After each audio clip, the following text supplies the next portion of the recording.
all alone.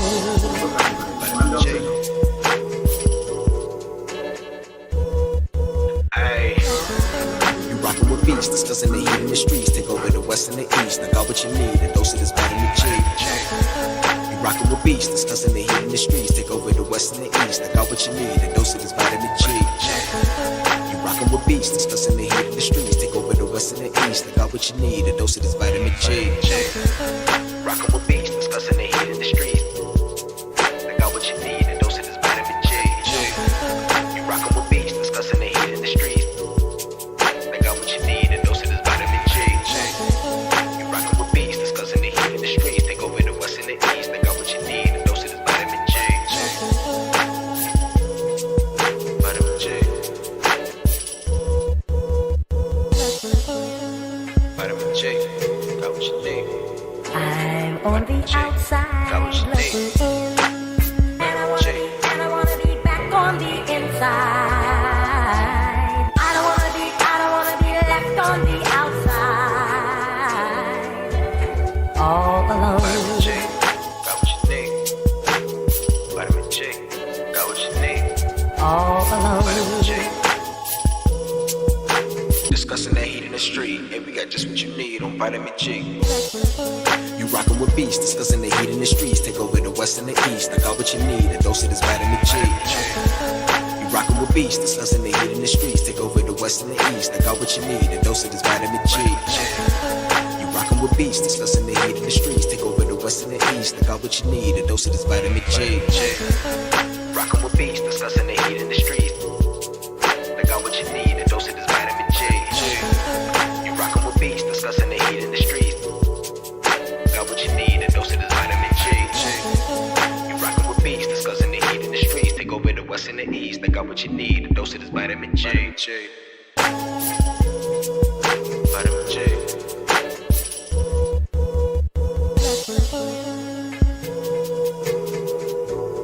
I'm on the outside looking in, and I wanna be back on the inside.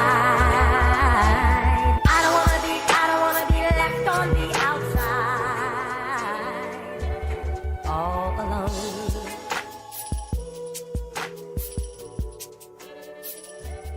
All alone.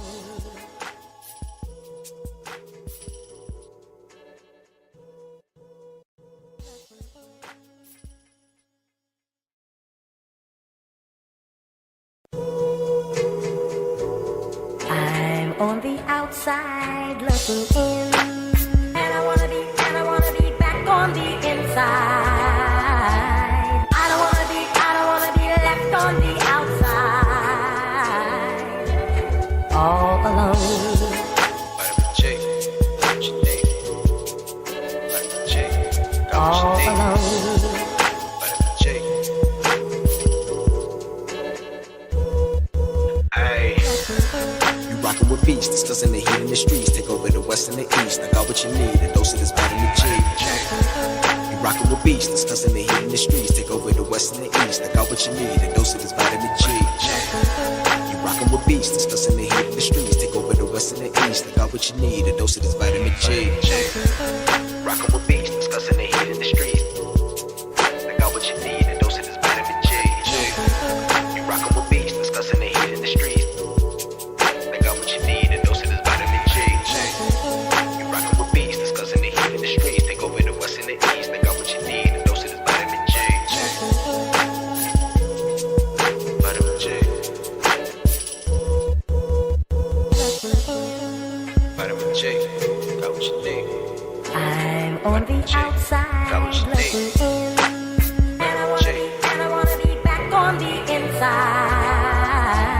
I don't wanna be left on the outside, all alone. Vitamin G, got what you need. Vitamin G, got what you need. All alone. Vitamin G.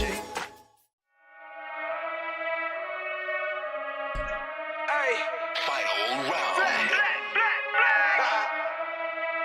I already know how I'm coming, man. I don't think he's ever gonna come back, but I also question the commitment of everybody. Try run the town. Tell no duck when they hear that sound. How they gon' come up now?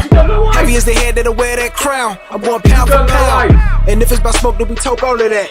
From an ounce to a pound, take it, they biting this now. Cause my drip right out the seat, how could they be? Give me a couple of rounds, cause I'm a beast when I'm on vitamin G. You see they start crumbling now, mad struck start mumbling now. Get the gist, I ain't reaching for clout. Plot twist, I'm the one with the keys. Clock glitz, know they little half freeze. Different continents, I be torn. We living life, making yours look boring. See, we win at the end, it's a spoiler warning. Cause I keep eating up on my blood, the whole planet. They calling me toxic like global warming. But they keep tuning in once again, and they get them the one at the top just to form a warning. Truly, I'm De Niro when it come to movies. Get De Niro entertaining groupies. I'm De Niro if you come to sue me. But I hop on the game, too busy rolled up whenever my girl getting moody.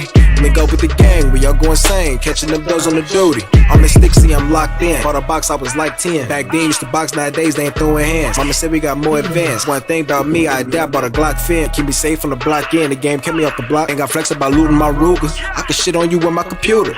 See, my graphics card costs more than your damn job can afford to pay you. And my monitor, big as hell, detail, so I can see when I spray you. To reload the clip and record the clip is go all say to that SSD. Know a whole lot of trill game heads like me when the see turn into that VGP. I mean, the PC gaming, it's niche. It doesn't sell many copies. And fucking and Souls games are super niche. They don't sell well. Let's just ignore the 10 million sold on PC. It's niche. I fucking hate that thing. I don't know. I don't think it is.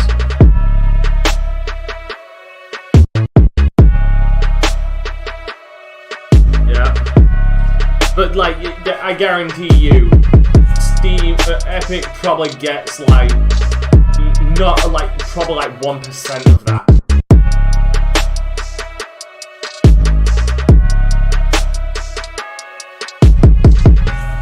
Alright, here we go. Oh, for God's sake, why is the...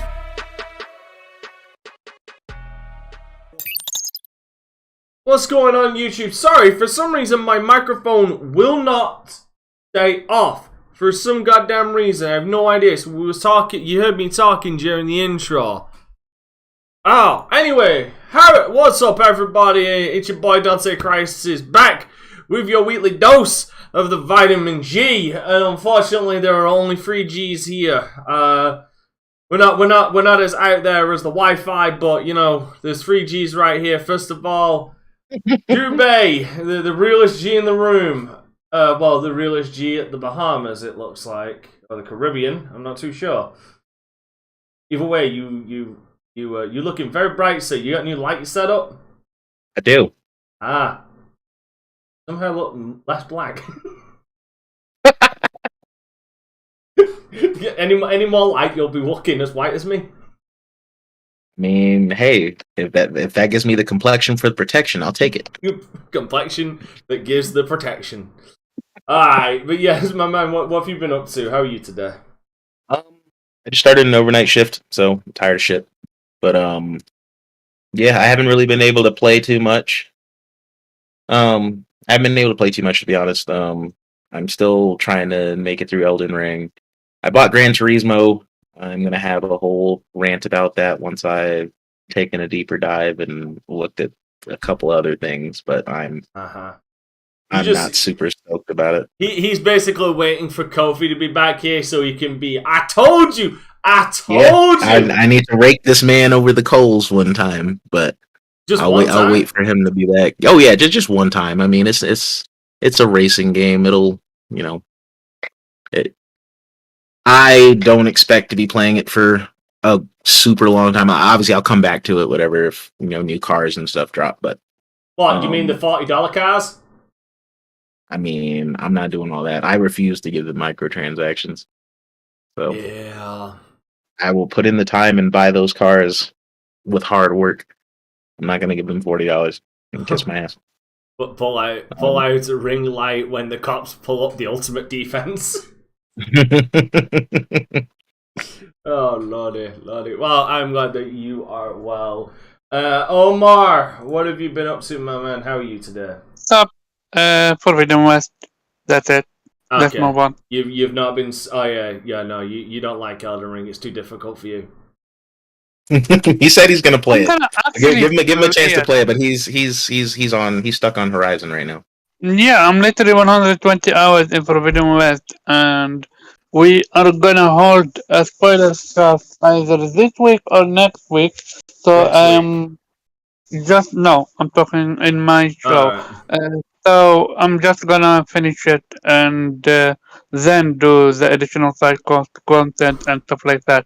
Like also, I have Elden Ring, but part of me don't want to play it right now because Tiny Tina is coming out this week. Really? You're gonna play Tiny Tina over Elden Ring, you bro? are gonna give Yeah, of your course, money. dude. You are gonna give your money to Randy if she sits down to pee. She's not too young for me, Pitchford. Instead of giving it to Elden Ring. Are you kidding me, sir? I already got both Tiny Tina and Elden Ring. I know got you're them. a Borderlands fan, so I I understand. already got them both, but I'm more Tiny Tina. I'm gonna play with my co-host. We're gonna play for player co-op. So I'm genuinely excited about that. And with Elden Ring, you genuinely need a big commitment to that game. It's not a 1 to 3 game. That's why. Ah! Also, especially with it being an open world, rip my time. It's not that bad. The open world is nice and big, but it's not as big as we. I wouldn't say it's not as big as you're imagining it. And it's also not big for the sake of being big. It's big for a reason. There is a lot of shit to do. There's a lot of shit. You're always going to be running. You're always going to be running into something. Yeah, you know it's a populated, condensed open world, not one where you literally go like you will run into something every 2 minutes while you're riding. Yeah. And I guarantee you, if you're going from one side of the map to the other in a straight line, if you can do that, you'd probably reach from one side to the other in probably like 15 minutes, 15, 20 minutes. Yeah, I was going to say 20 minutes. Oh, yeah, I was going to say 20 minutes. Like, the world is not that big, it's just condensed. Out of it, Horizon is bigger than... Yeah, it probably is. It probably is.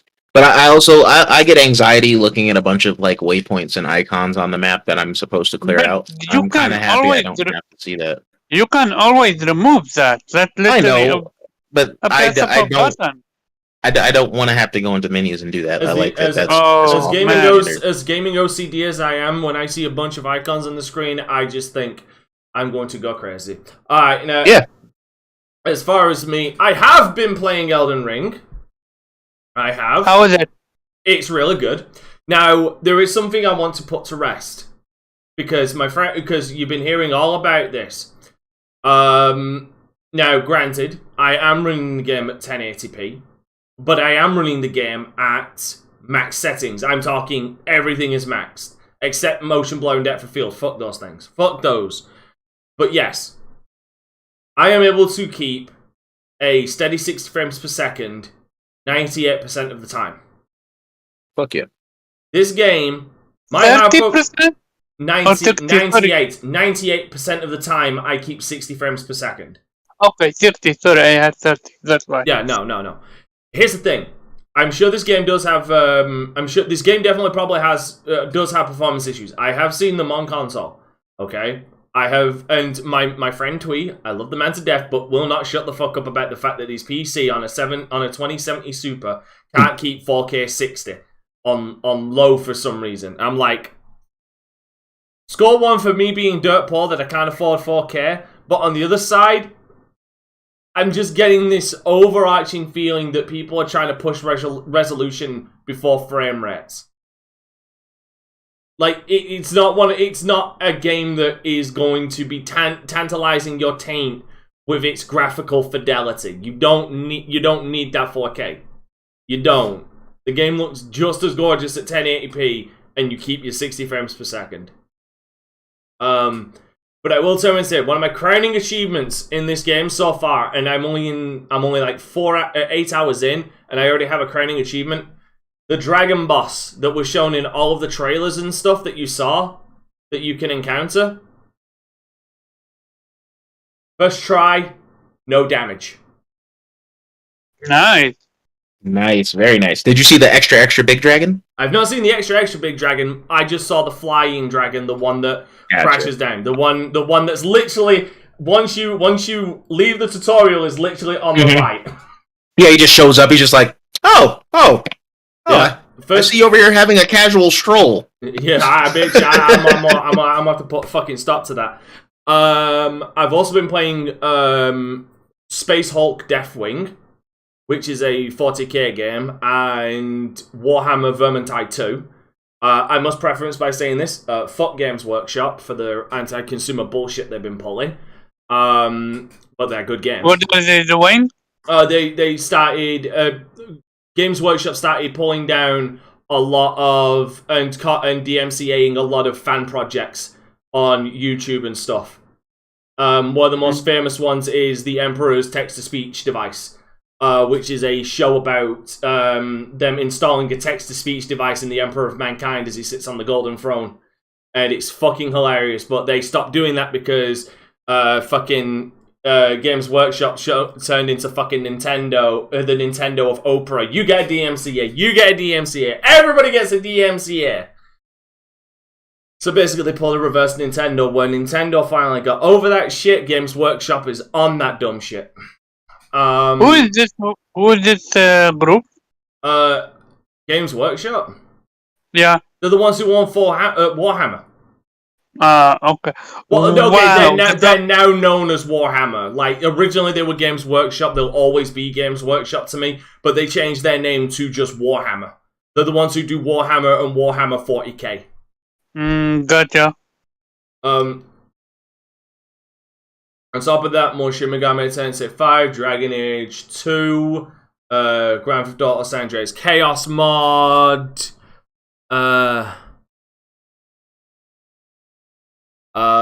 yeah, so I'm in a world of suffering right now because Deathwing is difficult, really fucking difficult. Looks nice though, looks real nice, especially the enhanced edition. But yeah, no, Elden Ring is fantastic. I'm enjoying it. I'm slowly moving away from being a samurai at this point, but there's a couple of enemies. Have you faced the Crucible Knight, Jube? Yep. Haven't beat him. Have you And faced? I've decided to divert into another direction until I can. Yeah, he flexed Have you faced? he flexed my asshole for a time until I finally fucking beat him. Here's the thing, Jube, I need to question, because this is something we talked about. Before we go into the next topic, I need to finally just convince you of this. Because I think you've had enough time that you've realised this. How many bosses have you faced in this game yet? Total? Mm-hmm. Like 6. Okay. Tell me. Have you faced that bird? Oh, never mind. Okay, here's the thing. Because this is the goddamn truth. Is it me, or does every single boss have an AoE and a sweeping 360 attack? Yes. Yep. I'm not surprised. Like, that's I think I know why they did that, because leading up to Elden Ring's release, there was a pretty big spotlight on summoning. Like, all the summons that you can get. Like I said, I'm 8 hours in, I've got like 7 summons. Some are better than others. I think them doing that is their way of countering summon spam. Like, not having it not be a crutch.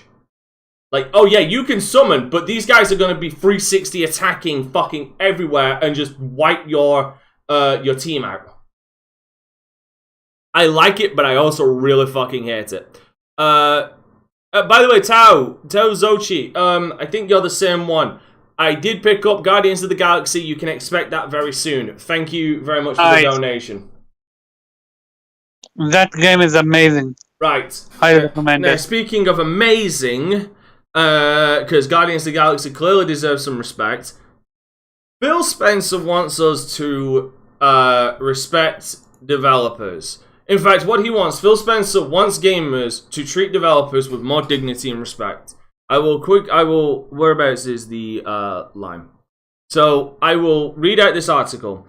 After receiving a Lifetime Achievement Award at DICE 2022 last week, the Xbox CEO, Phil Spencer, commented on how the gaming community should treat developers with dignity and respect. Keep playing, keep using your voice, understand the power of creativity, the power of community, Spencer said to IGN. And the other thing I would say is, let's respect creators. I think it's very often that creations can be kind of weaponized and used in battles between platforms and other things. I look at everybody who is brave enough to create something, put it out there, have their peers, the industry players, play and analyze and talk about what they do. And let's just celebrate the fact that there's so many games are coming out from so many creators and realize this is such a foundation of where the industry is going to go. Okay, here's the thing. That's a direct quote from Phil Spencer, the Xbox Lord and Savior. I'm sure Jubei has a shrine of the man somewhere in his closet. By the way, speaking of Phil Spencer, will be my Halo Infinite co-op? Am I gonna have to? Is it gonna get delayed again? Oh wait, it did. It did, and Forge also. Yeah. And people are revolting now. Jubei, what the fuck's happening? They're not happy. Hey, pay to play. Welcome to pay to play. The free to play, I meant to say. Yeah. Sorry, I was talking to my daughter for a second. What? It's fine. I missed that. Yeah, where the fuck's my Halo Infinite co-op? Is it getting delayed again? Oh wait, it is. What the fuck's happening? Yeah, it is. You don't cannot know. defend this. You cannot defend this. Oh, I'm not. I haven't said anything positive about that delay. No, this is proof that they should have just delayed Halo Infinite to begin with. I was about to say, release the multiplayer. Sure, release the multiplayer, because clearly, like, that was in a enough state that you could work on it, even though they're proving more and more that it wasn't. Because we're still waiting for fucking content, and there's still problems with it. And then you release the single player, and without two features that have just been delayed again. Like, what the hell, Jubei? Like, they should have been delayed now. We're past the point of excuses. Halo Infinite should have been delayed. Anyway, here's the thing. My problem with Phil Spencer's comments there is, first and foremost, I will treat someone with the dignity of a human being. Okay? I've never directly gone after developers unless they done fucked up. CD Projekt Red, I didn't go after the developers, I went after the businessmen. Okay? DICE, I've gone after DICE for the bullshit they pulled with Battlefield 5 and Battlefield 2042. Who else was it? I've gone after Activision on multiple instances. I don't go after these developers with a lack of respect because they're developers. I do it because they do dumb shit. You do dumb shit, you are not worthy of my respect. You put out something out there and turn around and say, like DICE did, oh, it's male misogyny is why so many people hate Battlefield 5. No, it's because you're literally fucking rewriting history to fit your own narrative. This has been proven. The heavy water plant was based on a true event of a team of commandos that went in to destroy that facility without a single fucking shot being made, and said you replace it with a 15-year-old girl. So, no, I don't respect you. 343. I don't respect them. I don't respect them because they have effectively damn near drove the Halo franchise, one of the cornerstones of Xbox, into the fucking ground. And they're continuing to fuck up. So as developers, no, I do not respect them as developers. Okay? CD Projekt Red's, they're not the developers, but it's in the same vein. With Cyberpunk 2077, as much as I do like that game, I don't respect the fucking, the higher-ups at CD Projekt Red. Because it's like, not only did you lie, You fucked everybody over. You fucked your own development team over. You brag about it. You brag about it. Like, no, you get no respect. I don't respect Todd Howard. Todd, tell me lies, tell me sweet little lies, Howard, because realistically, the man has been a director on a couple of good games, but that seems to excuse all of the shit that he has put out and all of the poor state of games that he's put out. Like, yes, Skyrim is a great game right now, but back when it came out, it wasn't. Not with a lot of the fucking issues that it came out with. Fallout 4, as fun as that, as entertaining as that game can be, overall, it is a fucking milestone decline from the previous game. Oh, for sure, With a lot of goddamn problems. Like, no, that was like my first Fallout game. I actually put that shit down. Like, I haven't finished it. I don't intend on ever finishing it. Like, I was just like, the fuck is this? I will say, do you have it on PC? No. Okay, I would say now it's in a state where it's actually worth going and playing now. So because of modding, right? Let me finish. Fallout 76. As much as Jubei and Pharaoh keep turning around and saying Todd Howard had nothing to do with it, he was the top man when it came to Fallout 76. And yet people try and give him a pass. No, Todd Howard gets no respect from me. Like this is the same dude hold on. I need to get this rant out, my man. I need to get this out. I need to cleanse my soul. The fucking scumbags, the fucking absolute scumbags at Blizzard get no respect from me. The fact that they're also being slapped with a wrongful death lawsuit. They get no respect. The fact that they're blaming what's called Microsoft acquisition for their fuck up, and they're saying that's on Microsoft. They are the ones that blame for our publicity. I don't care what games they put out. Like, they could put out a fucking bang. Blizzard has put out bangers. Doesn't matter. They get right back. Okay, they get no respect from me. Activision, given their predatory nature when it comes to battle passes and shit, and the bullshit that they put in, the fact that they've been churning out the same goddamn Call of Duty games since 2006, get no respect from me. Developers do not deserve respect. They earn respect. Okay, CD Projekt Red is a good example of a team that earned respect and lost it. I will give these developers chances to earn that respect back. But there's the key word: earn it. They don't deserve it. They have to earn it, because that street goes both fucking ways. If developers don't fucking respect the community, you ain't gonna get respect back. One of the biggest examples of that was with Apex Legends. When I think, who was it? It was the game director of Apex Legends just gave out to the fucking community. And he's like, and everybody's just holding their hands up saying, what the fuck is this dude on? It's like, no, if you don't respect us, we won't respect you. And if you put out shit, what did he do? We will not respect you for that.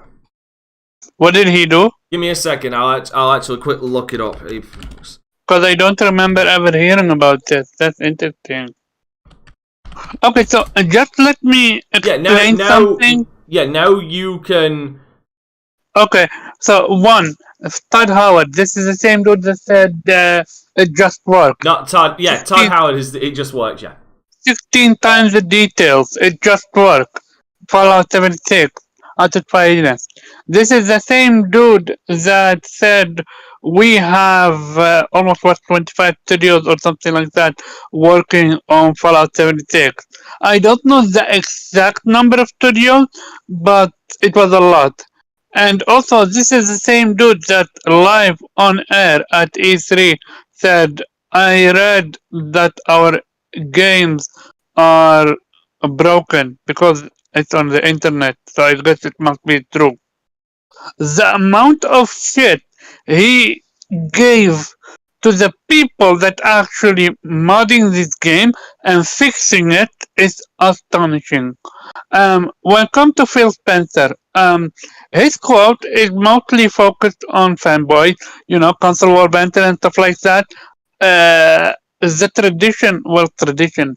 The new thing is apparently now to use developers against each other or games against each other. Like, for example, comparing Elden Ring versus the Horizon Forbidden West and so on and so on. The thing with that is he is such a hypocrite person, Phil Spencer, because he literally interacts and follows some of the most cankerous Xbox fanboys. He literally follows Colt. He literally follows Dealer, the same dealer that called PlayStation fans faggot and gays and whatsoever. And he literally went on. I don't recall if he went on their show or someone else from Microsoft went on their show. And so this whole notion that we should respect the developers, like, dude, work on your own hypocrisy first before coming at us. And that's basically it. And I also agree with you with everything you said, how respect should be earned from developers. Like, if a developer is lying to me, I'm going to call him or her out. Like, developers are not above us or beneath us. They're human, just like us. We make mistakes, they make mistakes. But the difference is, when they make mistakes, they don't want to be held to the same standard. They want to glance over it. They don't want to be held accountable. That's not how reality check and karma works. Sorry. If you fuck up, if you're lying, if you're fucking someone else over, we're gonna call you out on it. We're not gonna be nice about it because you don't deserve to be nice about it. But we're not gonna, and I say we, I mean the people with that are sane, that don't use console war like for that. We're gonna call you out and be respectful about it. We're gonna not send you death threats. That's stupid. You should never do that, ever, ever, ever. That's one of the dumbest thing I've ever read on Twitter. And yeah, but Howard, 16 times the details. It just works. See, here's the thing. I'll never condone sending death threats because you're taking a hard line there, which is really fucking retarded, in my opinion. Never send death threats. You can attack their work, and unfortunately, some of these people may take that personally because they put years and years of their work into it. But that's the product you put out, and you pretty much put your stamp on saying, no, we're happy with this product. Because I'll tell you something, if Co-op and Forge doesn't come out and be functional when it finally fucking comes out for Halo Infinite, I'm collecting metaphorical scalps from everybody at 343. Yeah, I agree. Because you have been Can you repeat the final sentence you said? You said if Co-op for Forge came out, then what? If Co-op It has to be funky. It has to work. If this shit launches broken after all these delays and push-outs, I'm collecting metaphorical scalps. But look what Bungie did with Crossfire X. That game got released broken to the point where they apologized. Like, this is... You mean Remedy? Huh? Remedy. Oh, sorry, Remedy. Remedy only had to do with the single player campaign. Like, the multiplayer is garbage. Still, no, even single player is garbage. Yeah, the single player is trash too, but that's 100% on Remedy. Yeah. They shouldn't be apologizing because they're ass.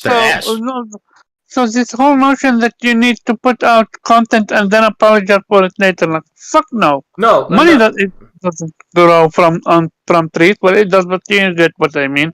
Go ahead, Dante. No, here's the thing. This goes towards something that I've been saying for the longest time. When PlayStation 3 and 360 came out, and patches were introduced, developers seem to just get lazier. Yep. We'll release it Fix as later. it is. We'll release it as it is, just to meet a deadline. Maybe not even developers. It's also on the publishers. I'm not throwing all the blame at developers, but publishers as well.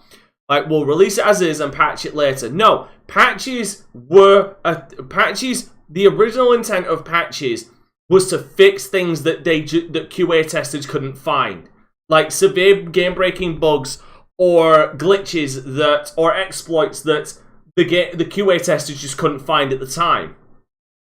Mm-hmm. Now patches have become a continuous fucking game of whack-a-mole. Like, fuck, glitch there. Yeah, glitch like, there. literally release game broken and fix it later. Like, no. Like, here's the thing, I've always turned around and said, I don't mind. Sometimes when it comes to stuff like like frame hitching or some frame drops during games, I can find that somewhat excusable, because I understand that developing for multiple consoles in-house can be difficult, especially when you're doing it for, especially now you're doing it for 1, 2, 3, 4, 5. Wait, hold on. PlayStation.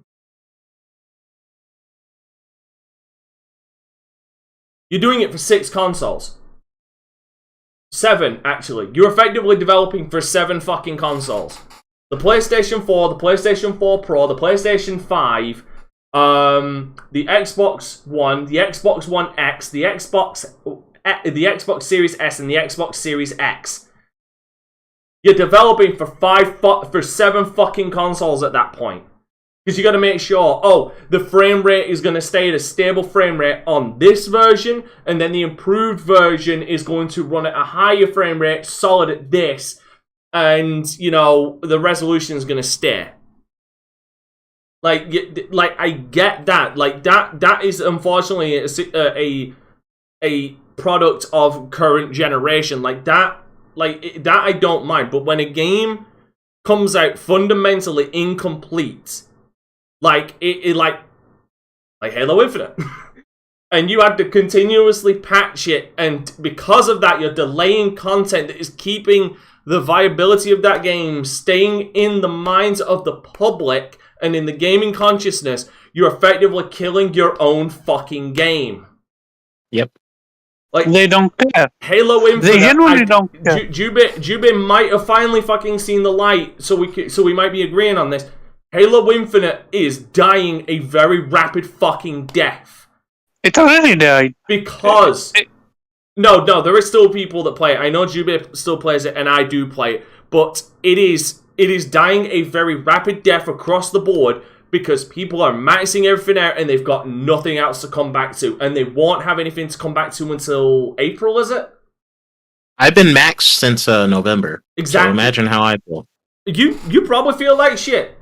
And for me, I'm not buying the main campaign until co-op comes out. Because for me, the real experience of that will come through when I can sit down and play it with my friends, going through on heroic difficulty, just shooting the shit out of a bunch of grunts and elites. Yep. I do think it's cool that they're trying to do 4-player co-op. I didn't know they were doing that. No, it's still not an excuse. 4-player co-op has damn near been a thing since Reach. It was in 5. It was in. It was in 4 with the Spartan Ops. It was in 5. There was no split screen in 5 though. So Infinite getting split screen back is a improvement. It's only 2-player split screen though. Yeah, but it's 4-person co-op, online co-op, so you can have 4 people playing. That again, that's great. How long am I gonna have to wait? Are we gonna reach over half a year before we finally get it? Because in my opinion, if that's the case, you've officially gone too long. I mean, at this point, okay, you knew that you wanted Halo to be like open whatever, right? You knew you wanted it to. I don't even want to call it open world because it's not quite that, but you knew it was going to be a not necessarily linear, straight up game. Yeah. And you didn't plan ahead to make sure that your systems would allow stuff that's been in your game for since 2001. Which again, goes to what I was saying. It should have been fucking delayed. But again, this goes down to my fundamental disagreement with Phil Spencer. I should not respect. I will treat them as dignified human beings. Like, I will go that far. I will not send them death threats. I will not go and piss in their cereal in the morning. I will not take a shit on their doorstep. You should do that. Come on. No, because I'm not. Because I will treat them like human beings. Okay, but I'm joking. I will not respect them as developers because they're barely fucking developers. We're pulling that shit off. That means coming, dude. Like, you know your game is not good, and yet you put it out. I'm talking about Crossfire X or even Babylon Fall. Like a game like Babylon Fall, I didn't play it, but you knew this game is not gonna be good. Like, yeah, they don't. I mean, people should have known Crossfire X was going to be bad when like the marketing train for it just screeched to a halt, what and there was nothing but Dude, radios. People should have known. Like they market it when they like at like their little shows and events and shit, and then that just disappeared. It stopped. People It should know completely that. stopped. There wasn't Xbox Wire posts about it. Like they just was like, this game is some shit. We just need to get past this. All right, well, Jimmy, I want your People thoughts. should have known. Halo Infinite was bad when they first revealed it. When they first revealed it, but here's the thing, when they re-revealed it, it showed the promise that we were getting, but it was the subsequent information afterwards that was the problem. When they already got your damn attention, when they already got your goddamn Game Pass dollar, and they already got you to buy the fucking game, that's when the information came out saying, oh, co-op isn't going to be here because, you know, we spent so much time fixing the shit that we fucked up. And Forge is going to be late because, again, we had to allocate time to fix the shit that we fucked up. And we're going to release the multiplayer because we know we can get some bucks from you that way. You know, give us that dollar reduced for the battle pass. And it's like, Right. It's like, you are now effectively funding your game once again by releasing half of your game. But Jubei, They don't care. I want your thoughts on Phil Spencer's comments now, because I want your full thoughts on it. Your Lord and Savior, the man you have championed since he took over. Hypocrite. I want your opinions on what he said. I mean, it is what it is. You know what I'm saying? I feel I get your point, Dante, as far as like just not, you know, just oh yeah, we're just gonna respect you by default. Because I mean, if you release trash, you should get some shit for it. But I also agree with your stance on as far as, you know, like all the extreme shit. I mean, you know, they're fucking people. Like when you fuck up at your job, do you expect like, you know, people to come to your jobs, knock the broom out of your hand and try to, you know, fuck up your livelihood or, you know, wish death on you over, you know, a fuck up. Because it's not, you can't even put it on, you know, one person. Like games take a entire team of people to do anything. Yeah. And What about him being a failure? I was away when I kind of missed your whole point on that. So Okay, so it's very simple. You know, Colt and Dealer. yeah. You know the history or no? I'm sorry. Well, Colt uses the console war, the same thing that Phil Spencer talking about not to do, and Dealer is a person that Colt PlayStation fans, faggot and gays and you name it, and Phil Spencer follows them both on Twitter. And to make him matter what, you have people from Xbox literally going on RGX a few times. So that's what I mean with the hypocrisy. Like he literally followed one of the worst people on Twitter that uses console war. The same thing that he's advocating against it. That's why I called him a hypocrite. Right. I mean, with Dealer's comments, are any of those things recent?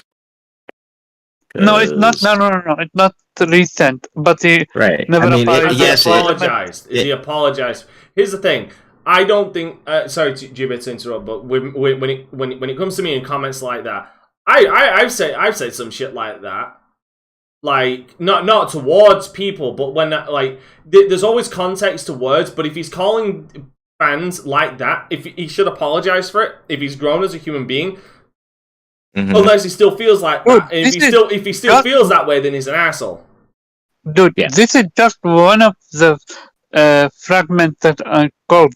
He made fun of autistic people. Like the list goes on and on. This is not a one-time incident.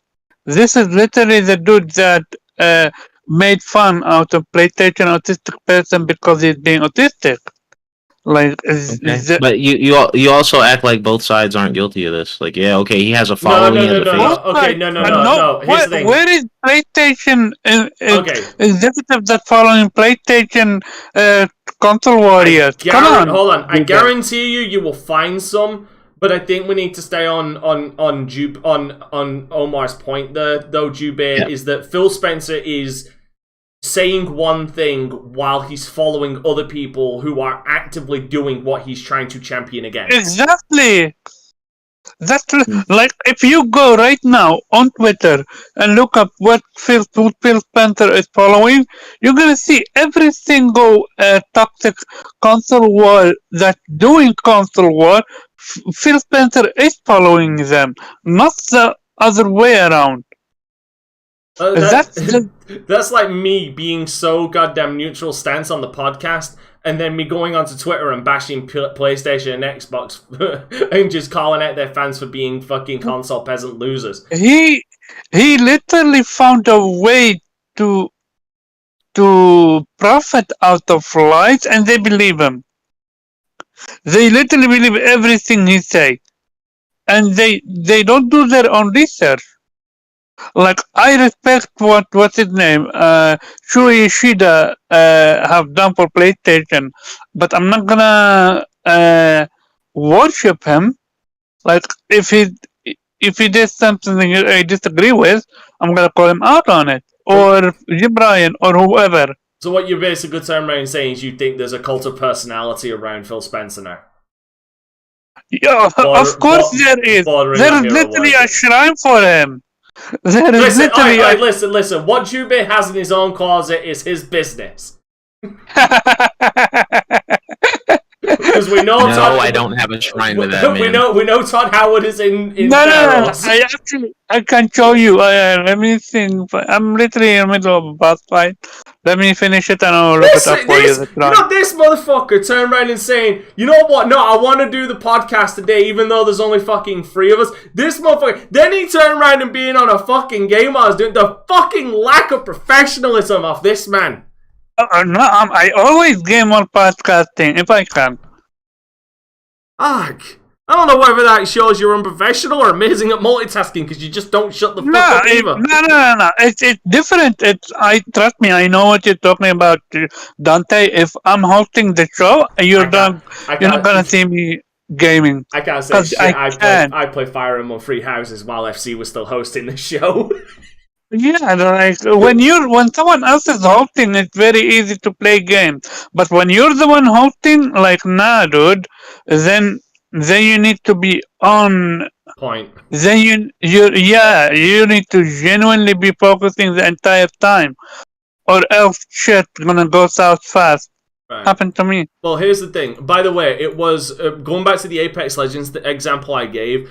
This was the response from the CEO of Respawn about some of the shit that the developers of Apex were saying. On Friday, we gave the Xbox fans an update on how we were changing the Iron Crown event.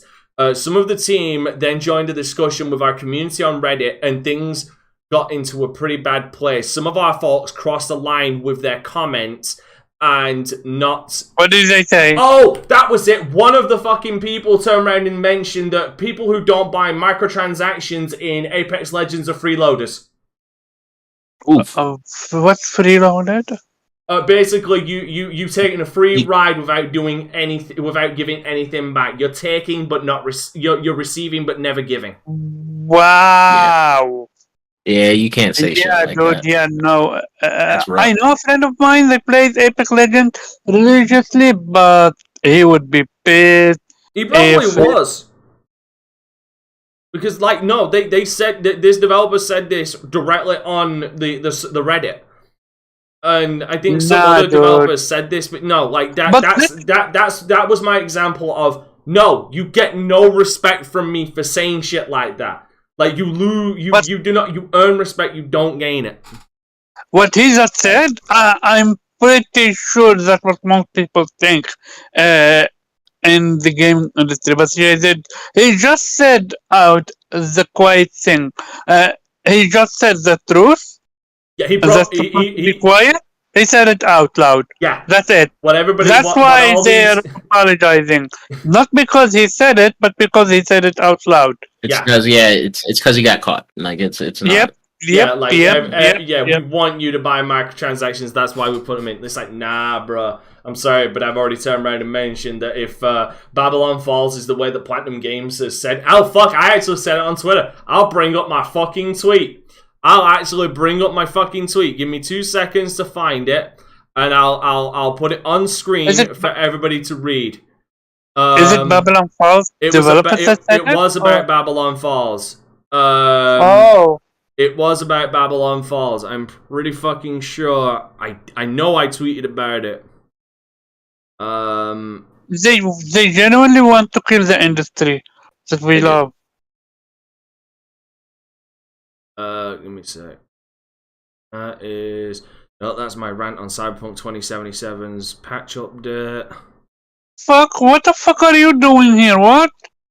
Why is the Stormbird not in a place? What the actual fuck, dude? What the actual fuck? Ah, here it is. Here is my tweet.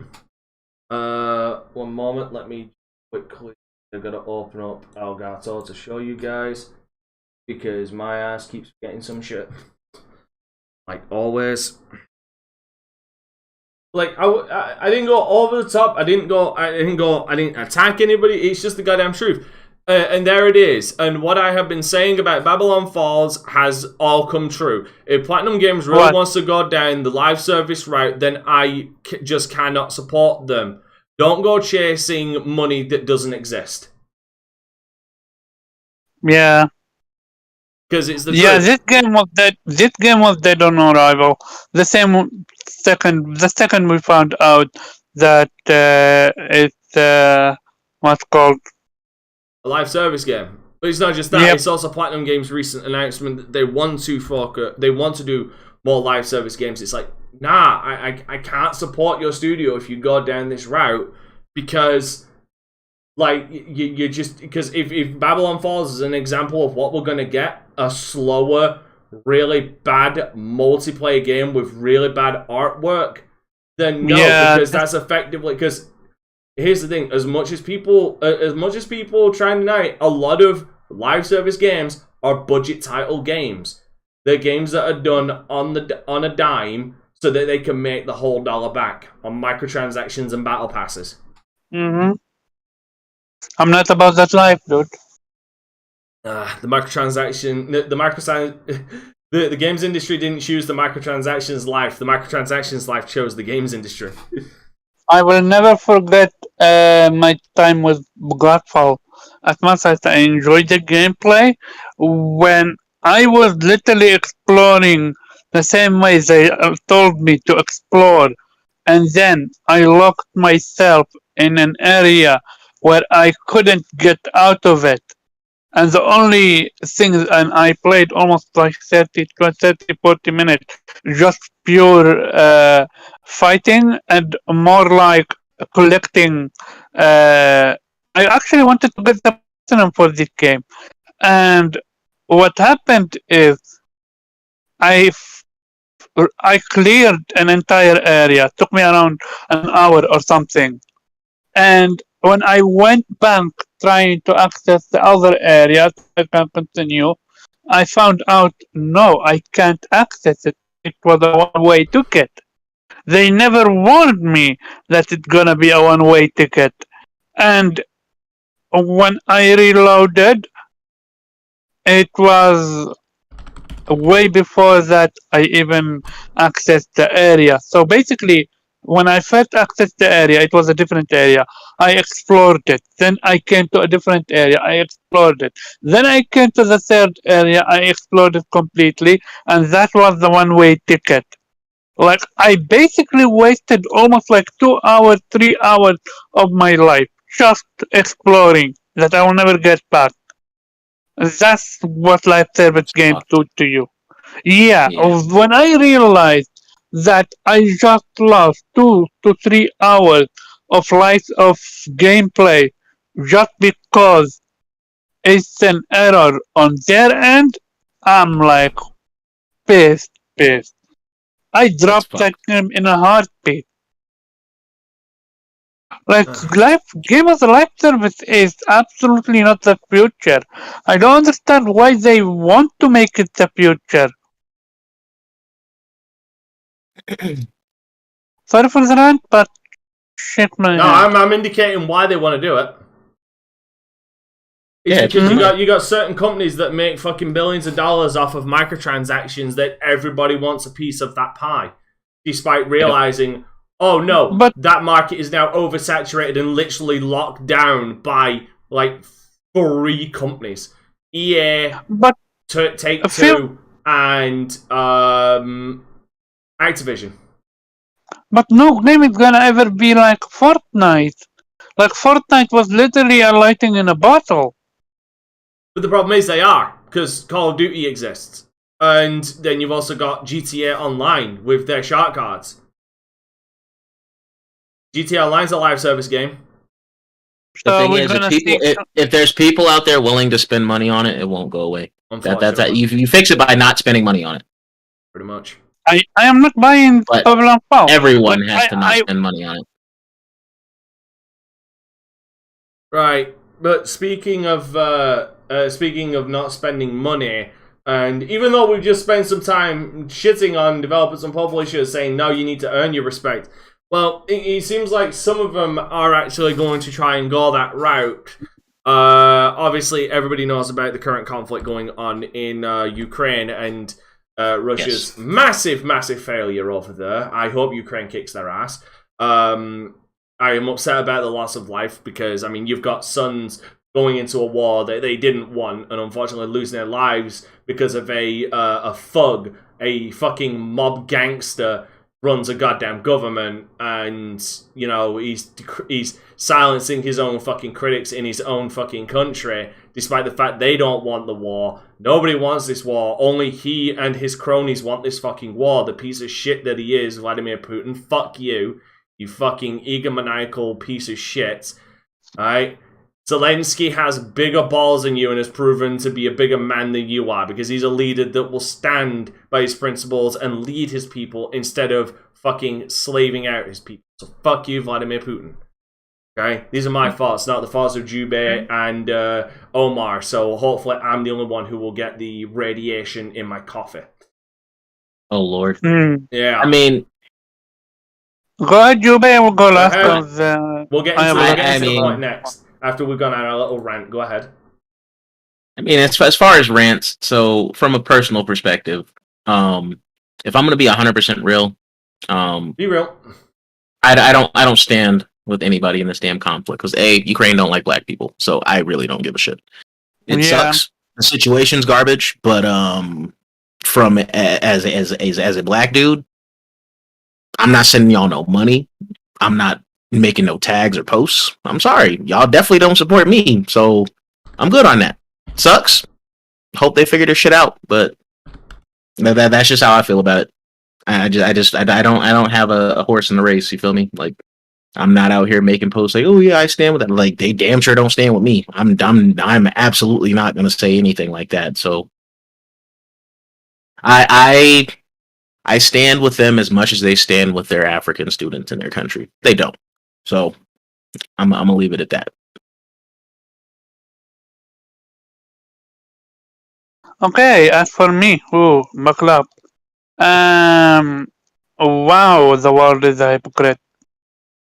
Where was that same energy when the war in Iraq happened? When USA invaded Iraq? No, it was there. No. There were protests. No, they were protesting against the war in Iraq. But Yeah. was it? Yeah, let's go donate money to. No, it was nothing like that. It wasn't hashtags and a bunch of other shit. You feel me? Like Man. Because there wasn't whole. literally company. Okay. At the same time, literally you have Ukrainian being not Ukrainian, the world being blatantly racist toward anyone that is not blue eyes and what's called Pretty much, if you're yellow hair not color.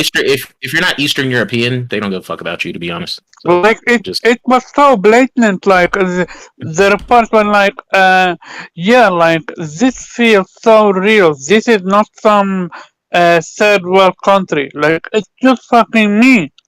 Like that shit is literally being said by reporters and news anchors. Like it, and he actually said, I need to choose my words carefully. And he said that. You would make you think what the reason why I'm going there because the situation in Ukraine is dire and stuff like that, but at the same time, Mhm. the people in Russia they didn't ask for this. There are literally people in Russia that never asked for the war and want the war to stop. There are also the same people in USA that never asked for the war in Iraq to start. What I'm trying to say is you are actually how should I say Ukraine is actually asking game companies to cancel basically gaming for Russia, mostly the Russian people. And some already have. Some already have. Yeah. Yeah. Yes, like Microsoft already did that. Sony has already done But that. but do you know why Microsoft did it though? Because that's the and bigger now- reason. And now Russia allowed for piracy. So You got to yeah, think if what's your the if your reason? if your government says, "Hey, we're going to economically sanction this country," you going against that and providing commerce to them is a very bad thing. Yeah, not only that, but there's no. From- but the ruble ain't worth shit anymore. But they're not the only Exactly. ones. EA has taken steps to reduce their business in Russia or Yeah, altered operations. because you have to, because same with CD Projekt Red, who is a Polish company. yeah, like I mean, at least American-based companies, the feds you are going to catch flack for that shit. Like they're gonna like, oh, hey, I thought we said we're not dealing with this shit right now. Like, you know, federal sanctions and shit. You can't go against that, especially with Microsoft having a certain $70 billion deal that they need to push through. They are not trying to get any kind of shit of any kind from the federal government, like at all. Even So- esports events have been cancelled as well. So yeah, that's at the end of the day, the hypocrisy even from the world, and yeah, I actually disagree with this sanction, mostly because again, Russia, mostly the most Russian people, they never asked for this. You literally, But the problem, Trust me, I problem know, is, but the thing is, sanctions are meant to hurt the country as a whole, and unfortunately, if you're a citizen in that country, you will be affected by that. yeah, so because here's the thing, like when that by did you design. think Russia gets. sanctioned? Here's the thing you got to But they- remember. Here's the thing you got to remember. Everything is taxed. So every game that's sold there, a small percentage of that goes right into the pocket of the gangsters that run the Russian government. Yeah. I mean, So it's essentially by selling them games, you are technically funding yeah, the war but effort. if you genuinely want to Technically talk about that, you literally have USA invade Iraq. You have zero consequences to the people that did so. And no one ever uttered the word, we need to sanction the USA. Like, the double And standard. so you're going to not put the blame on the world leaders that chose not to sanction the U.S. Because I mean that's who decides No, that that's what shit. means a double standard. Like, I get it, but as it stands, the U.S. wasn't sanctioned for it, so yeah. you can't really do anything about it. not just that, but like you gotta look at a sign of the times. Like the thing is, like there is kind of a different there is kind of a different standard, but also reason behind the invasion. As much as I disagree with it, like the Iraq. Okay, I might be getting them mixed up between Iran and Iraq because it all kind of blends together as one big giant fucking disaster. Mm-hmm. Which one? Iran was Saddam, right?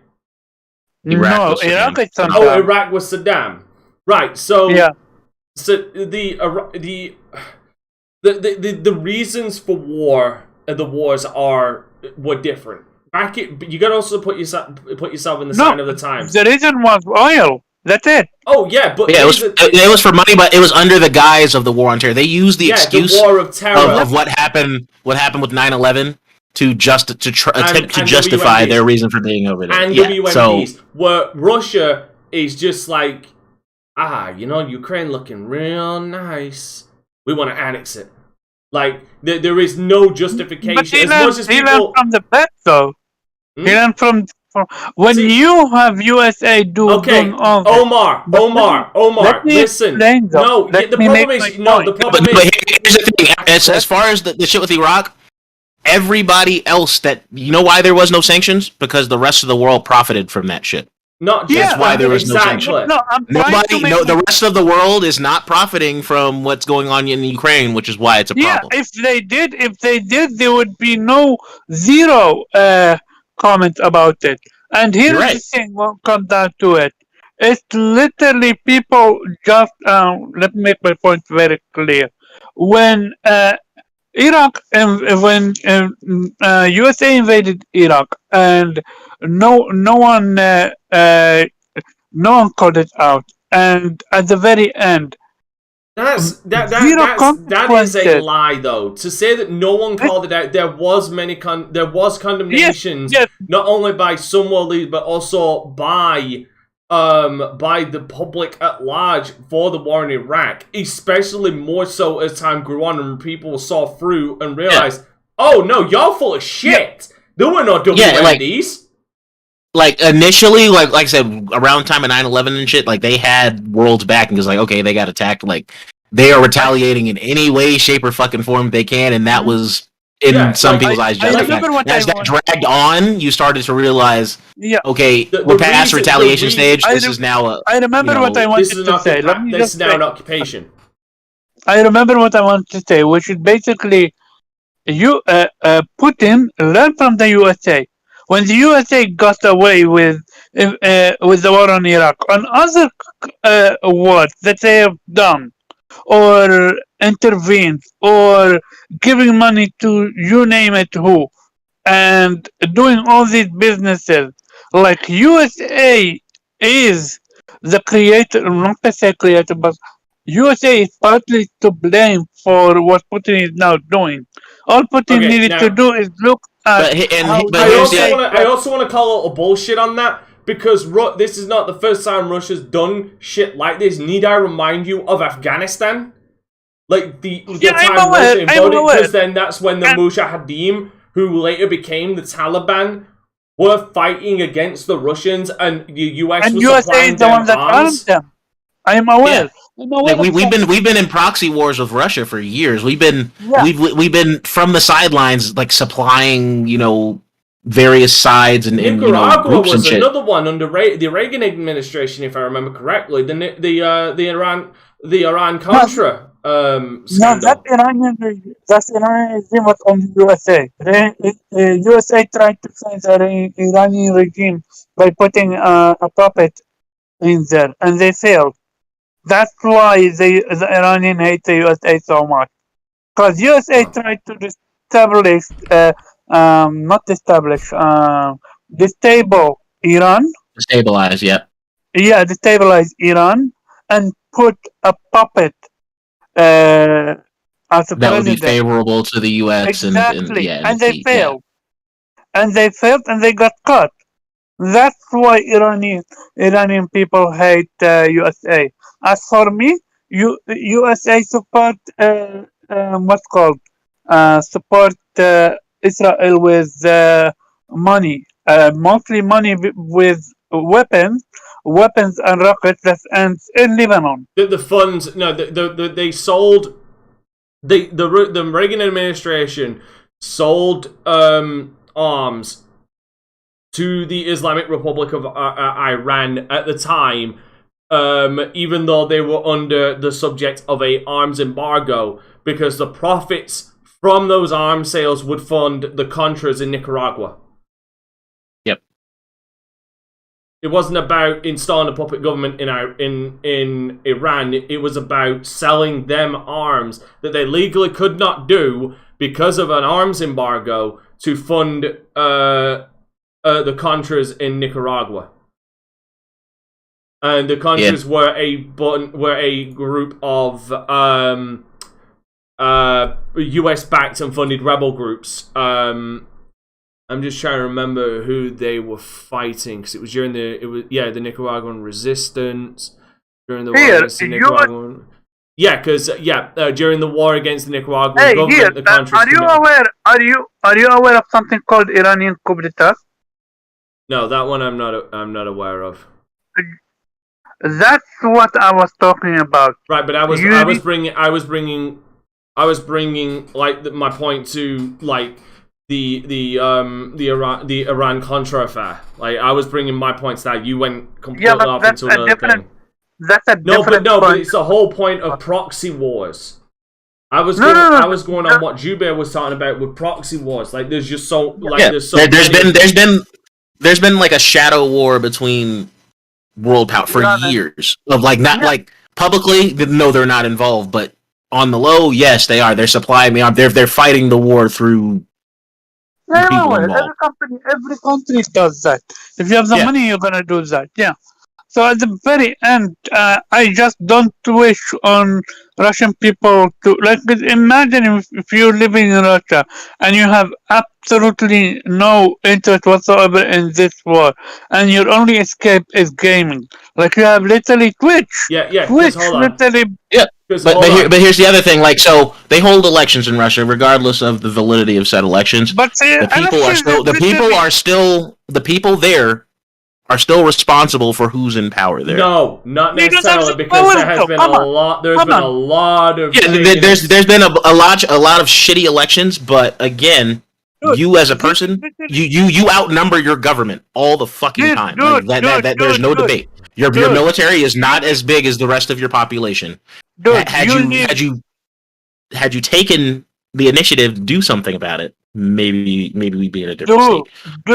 You live in the USA where they legally legalize bribery. So if that's what in Russia is, but on steroids. Yeah, but did you not see what happened January 6th? Like, did that just not fucking happen? Like, if people want to, they can do shit like that and upset and cause issues with things like that. But it's a choice. You have to want to do that. But with that, you literally had the president. Here's the thing: the president was the match, but again, anybody can be it. You don't need a figurehead. You just need somebody. You just need somebody to rally enough people behind doing something like that, and that's look at the French. Just look at the French Revolution. Exactly. Like that's a perfect example, Dante. They were like, you know what? Nah, fuck the rich. We're just fuck. If you're a royal family, your head's going in a basket. We're over all of this shit. So look at the Russian, look at the Russian Revolution against the Tsar loyalists. Yeah, it's happened. History has shown that when people get fed up enough, they'll do something about it. But it's getting to that point of doing something about it. You let this madman sit in this chair for 20 plus years doing fucked up shit, and y'all just sat there and let him do fucked up shit. You're not fed up enough about it. Shit like this is incentive to get fed up about it. Not specifically gaming. You literally just described the USA, though. Which happened January 11th. January 6th. January 6th. If that had gone a different way and they succeed, here's the thing. History is written by the victors. Unfortunately, Putin has rigged it so he wins every single time, so he gets to control the narrative over in Russia. Exactly. At some point we're just gonna have to start dubbing the Soviet Union again. And you don't think that he have spies all over the country that gonna absolutely know about the rebellion and he's gonna crush it in a single like this dude have He already is. What do you think's happening to the protesters who are protesting the war? So that's why I say that this whole notion of need to rally. Jubei, actually, I think I see where he's I think I see where Omar's going with this. Like what we're talking about like the Russian Civil War, about the French Revolution and stuff like that, is a lot harder today given the massive amounts of surveillance and social media and stuff like that. Makes it nearer impossible to pull off something like that. You would need to go like way off the grid to be able to try and pull off something like that. It's not going to be pulled off unless NATO and USA come together and do it in the hush-hush moment. And even then... the reason they can't do that is because a certain someone has a button that would I'm fully aware of that. Well, no, in the game. A lot of people have the fucking button. You guys also just lost a certain person with that button, and you wanted to use that button. Now, talking about buttons, let's get back onto the topic at fucking hand. I think I've let you guys roll off the fucking wagon a bit too much right now. But I disagree with the sanction. What about you guys? I don't disagree with the sanctions for the simple reason, as much as it hurts the people of Russia who don't want this. And believe me, I feel for them. Because like I said, even esports teams are being pretty much blacklisted from being able to go and participate at these events because of what their government's doing. Yeah, Twitch, OnlyFans. Imagine someone like yourself then. Here's the thing. You are dependent on... Here's the thing. Everything that they... Like, take Iraq, Iran, take all of that out of it. Okay? Because it's at this point, it's just building a straw man. We're talking about the current situation. The problem is, the moment you sell a product in Russia, Russia gets a tax off of that product. Like over in the what's the tax? Do you know what the tax rate is in your not your county, your state? My country? No, I don't know. No, Jubei. What's the tax in your state? Just state tax? Yeah, what's state tax on products? It varies from county to county. Okay, what's your county's tax? 8%. 8%. So you take that 8%. A company will sell something. The government will put a tax on top of that, which is in Jubei's case 8%. That 8% goes right to the government. Mm-hmm. Through multiple hands, it will eventually get up to the federal government. And that's what goes into being able to... Now, let me finish, because I want you to understand economics. Eventually, that will make its way to the federal government, which will then get filtered back into the economy through either infrastructure, arms bills, schools, whatever. It will work its way back in. And sometimes will work its way back to that company anyway, because they get tax write-offs. Especially in Texas, where I know they actually get... they get I think it's tax write-offs they get, like for just being a company like that. I know Canada has I think it's Canada has no tax on game developers to encourage that kind of thing. But that tax will eventually go back to the federal government. Same thing happens in Russia. Okay? The problem the thing is as much as you like to rag on the US proved it has open, fair elections when for better or for worse, Biden got into office. They absolutely don't. Do you know? If you know anything about the USA... Yes, I know more about the USA than you. Here's the thing. Let me finish. It does not matter right now, what's going on in the US, I'm using Biden getting in as an example. It was a fair election that he got in, despite what everybody tried to say. No, I'm not talking. No. I'm not talking about Trump. I'm not talking about Trump. Then why the fuck are you interrupting me and trying to kill my point? Because you said that USA holds fair elections. Like, that's absolutely not the case. But it did. Jesus Christ. How the fuck did Biden get into office then if there isn't a fair election? Dude, are you aware that Bush stole the election from Al Gore? By a recount. By a recount, but again, you also have to look at who was in power in Congress at the time. It was a Republican Congress. So, I mean, what I'm talking but about. here's the thing. Despite what you say, the recount came back in his favor. It was a fair recount. To my knowledge, it wasn't.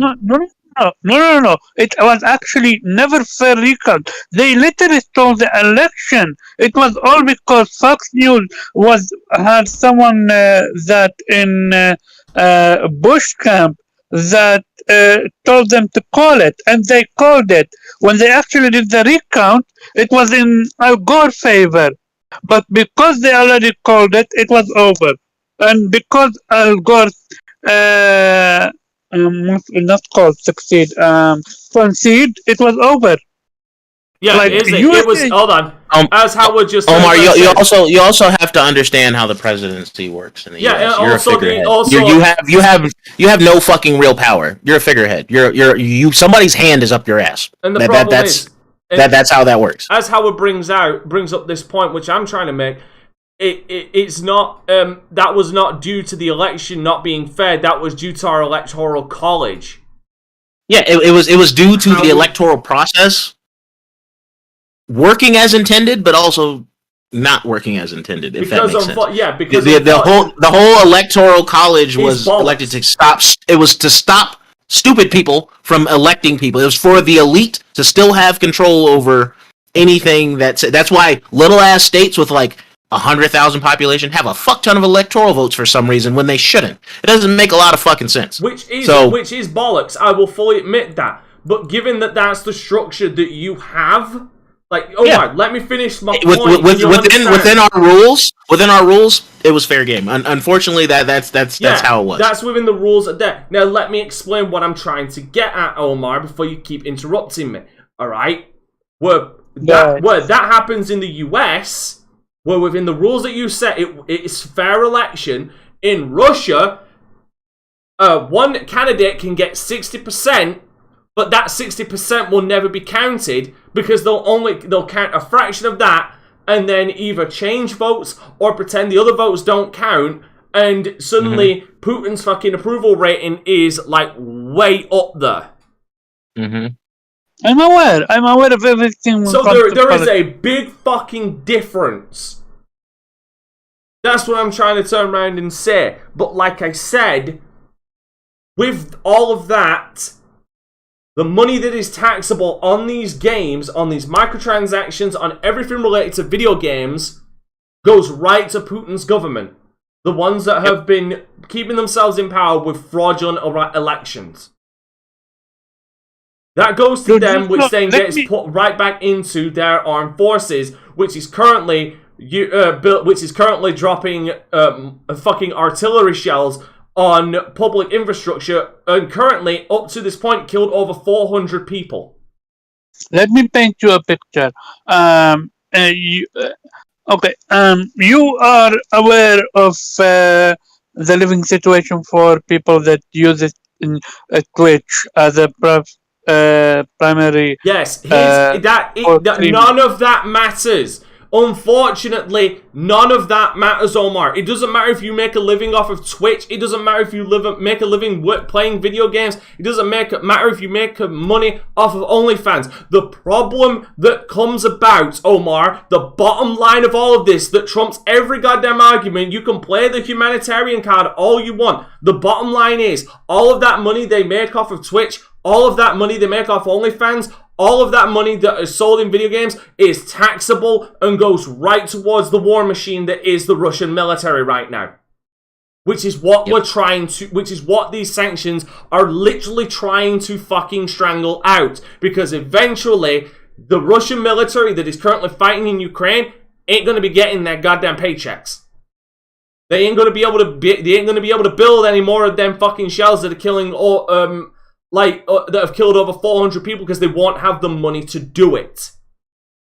That's what these sanctions are trying to do. They are trying to cripple the government so that they cannot wage this war right now. And by doing so, you also kill someone else's livelihood.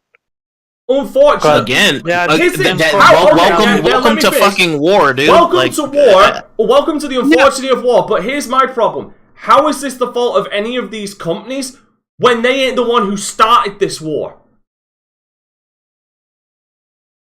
You want to blame anybody, don't blame these sanctions. Don't, because these sanctions are a result of the war. Don't blame... Not a cause. Yeah, they're a symptom, not a cause.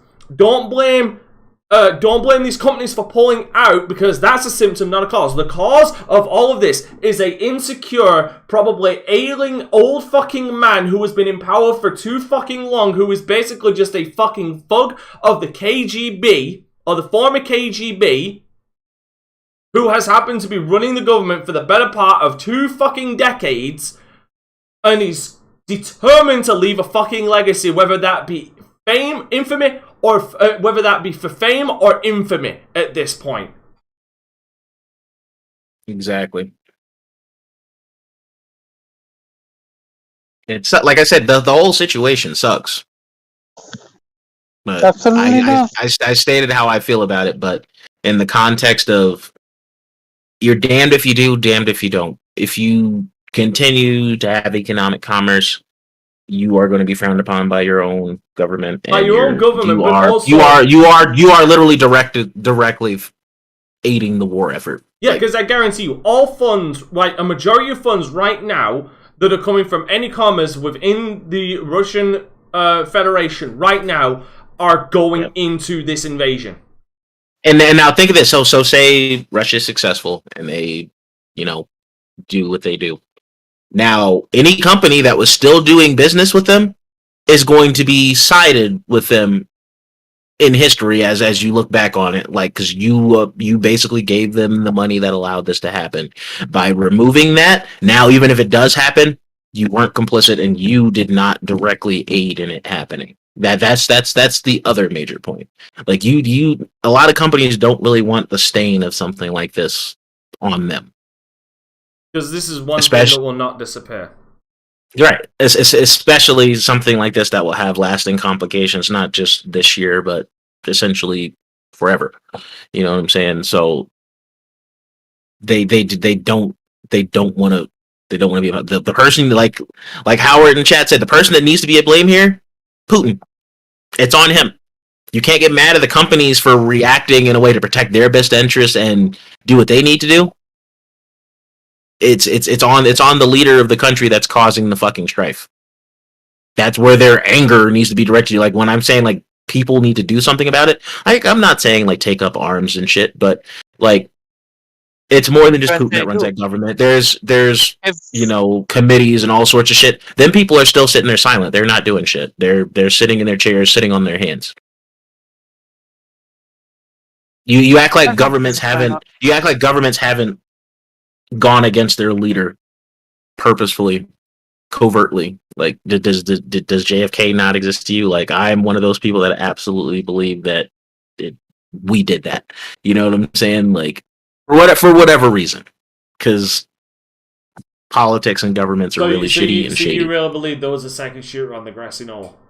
Bro, there's no such thing as a magic bullet, sir. There's no such thing as a magic bullet. No, but there is such thing as ricochet. It don't make when you look at the facts of that, it don't make sense. So it just does not make sense. I actually believe you said it. You put it past a government that literally assassinated an entire black movement just because they felt threatened. Okay. In some way. Yeah, before we get labeled a conspiracy theory podcast and YouTube decides to strike us down, because I'm sure we're already getting side-eyed. because I went on that fucking tirade calling, Russia's Russian Vladimir Putin's a fucking thug, and I'll say here's the thing, memes. I'll say this last thing. There is memes are ways of a coping mechanism. Okay, yep. we can all agree that. Gaming is as well. But yeah. Yes, but here's the thing. This whole Ukrainian thing has produced one meme that I can turn around and say I do greatly appreciate and I do think is very fucking funny. There are a few things that can be seen from space. The Pyramids of Giza, the Grand Canyon, and Zelensky's steel balls.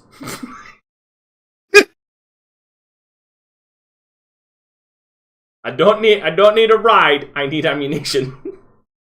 I don't get it now, okay. If that is one thing... I mean, you don't really see world leaders getting directly involved in their conflicts, and he is very much directly involved. Yeah. So I get it. Are we gonna cover God of War? Or, yes, that's what we're gonna. That's what I wanted to move on to next. But okay. God damn it, everybody just keeps fucking talking. Yes. So it seems that a fucking Joster Alex Jones intensifies. They're putting stuff in the water. It's turning the Russians aggressive. Where's your tinfoil hat, Dante? Anyway, so yes, it looks like God of War series is primed and ready to go by Amazon, and I'm not apologizing for that pun. hey, I saw what you did there. Thank you. Thank you. So yes, from Variety, this article from Variety, which I will read out for the people who can't read. Amazon Prime Video is in talks to pick up a God of War live-action TV series adaptation from Sony Picture Television and PlayStation Productions, Variety has learned. No deal has closed yet for the project, based on the popular Santa Monica studio-produced PlayStation game. The potential series hails from the Expanse creators Mike Fergus and Hawk Osprey, and the Wheel of Time showrunner Ralph Judkins. I don't know those shows. Do you guys know those shows? Your silence speaks volume. Nope. Per PlayStation's official description of God of War, starting with the releasing of God of War in 2005 on PlayStation 2, Santa Monica Studios has created several games across multiple platforms. Up to the most recent release in 2018, the franchise focuses on Kratos' journey, blah, blah, blah, blah, blah. We already know that. Should the God of War show land on Amazon, it would mark the latest in a line of TV series based on video games that are either in the works or in production, including Amazon's Fallout adaptation, which from Westworld creator Lisa Joy and Jonathan Nolan, which I have heard things about the Fallout TV show that has given me confidence. HBO's The Last of Us, based on another PlayStation property, Paramount's upcoming Halo, the Anthony Mackie led Twisted Metal, and Peacock and Netflix's Resident Evil project, which I thought Netflix's Resident Evil project was when was this from? The 7th of March. That was from today? Oh, yesterday. Wait, I thought Netflix's Resident Evil project was Twilight.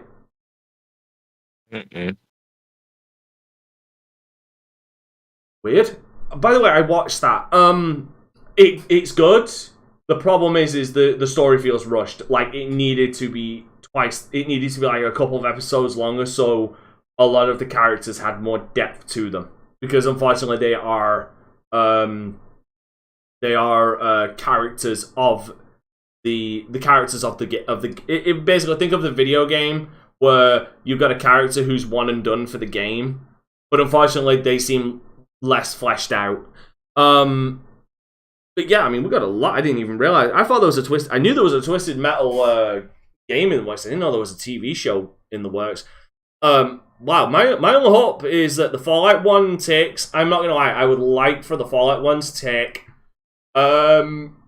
inspiration from the first games and follow those. I do an adaptation of the first game. Go and get in the water purifier, the introduction of the super mutants, stuff like that, the master. Yeah, I would like that. I would like that to be the first like the first season or like the first 2 seasons of the Fallout series, but like I said, I've heard some things that are interesting. The Last of Us, I'm gonna hold a bated breath because we all know who's involved in that one, but it's got Adrian Pascal, so my man crush in Hollywood is in it, so I'm very, very looking forward to seeing how he does. What else? Halo. That first trailer did not fucking sell me on the Halo series. It killed my fucking enthusiasm for it. Twisted Metal, I can only hope it's as violent, and it should be. Like, I want to see Sweet Tooth go after a motherfucker with a machete while riding in his ice cream truck. I want to see that ridiculous, over-the-top nature in a Twisted Metal game, Twisted Metal series, and I don't care about a Resident Evil project because they've proven that no one can do that series correctly. As basic bitch as that fucking game's plot is, no one can seem to make a fucking movie or TV series. There's another Netflix RE show coming. The main characters are Wesker's kids in New Raccoon City. Then I don't give 2 shits then. Like I said, no one can do it right. As far as a God of War adaptation, I want to see a true origin story. Because we got Ascension. But I want to see Kratos' rise to General of Spartan Army. And then I want to see like his upbringing. I want it to be like 300, just less homoerotic.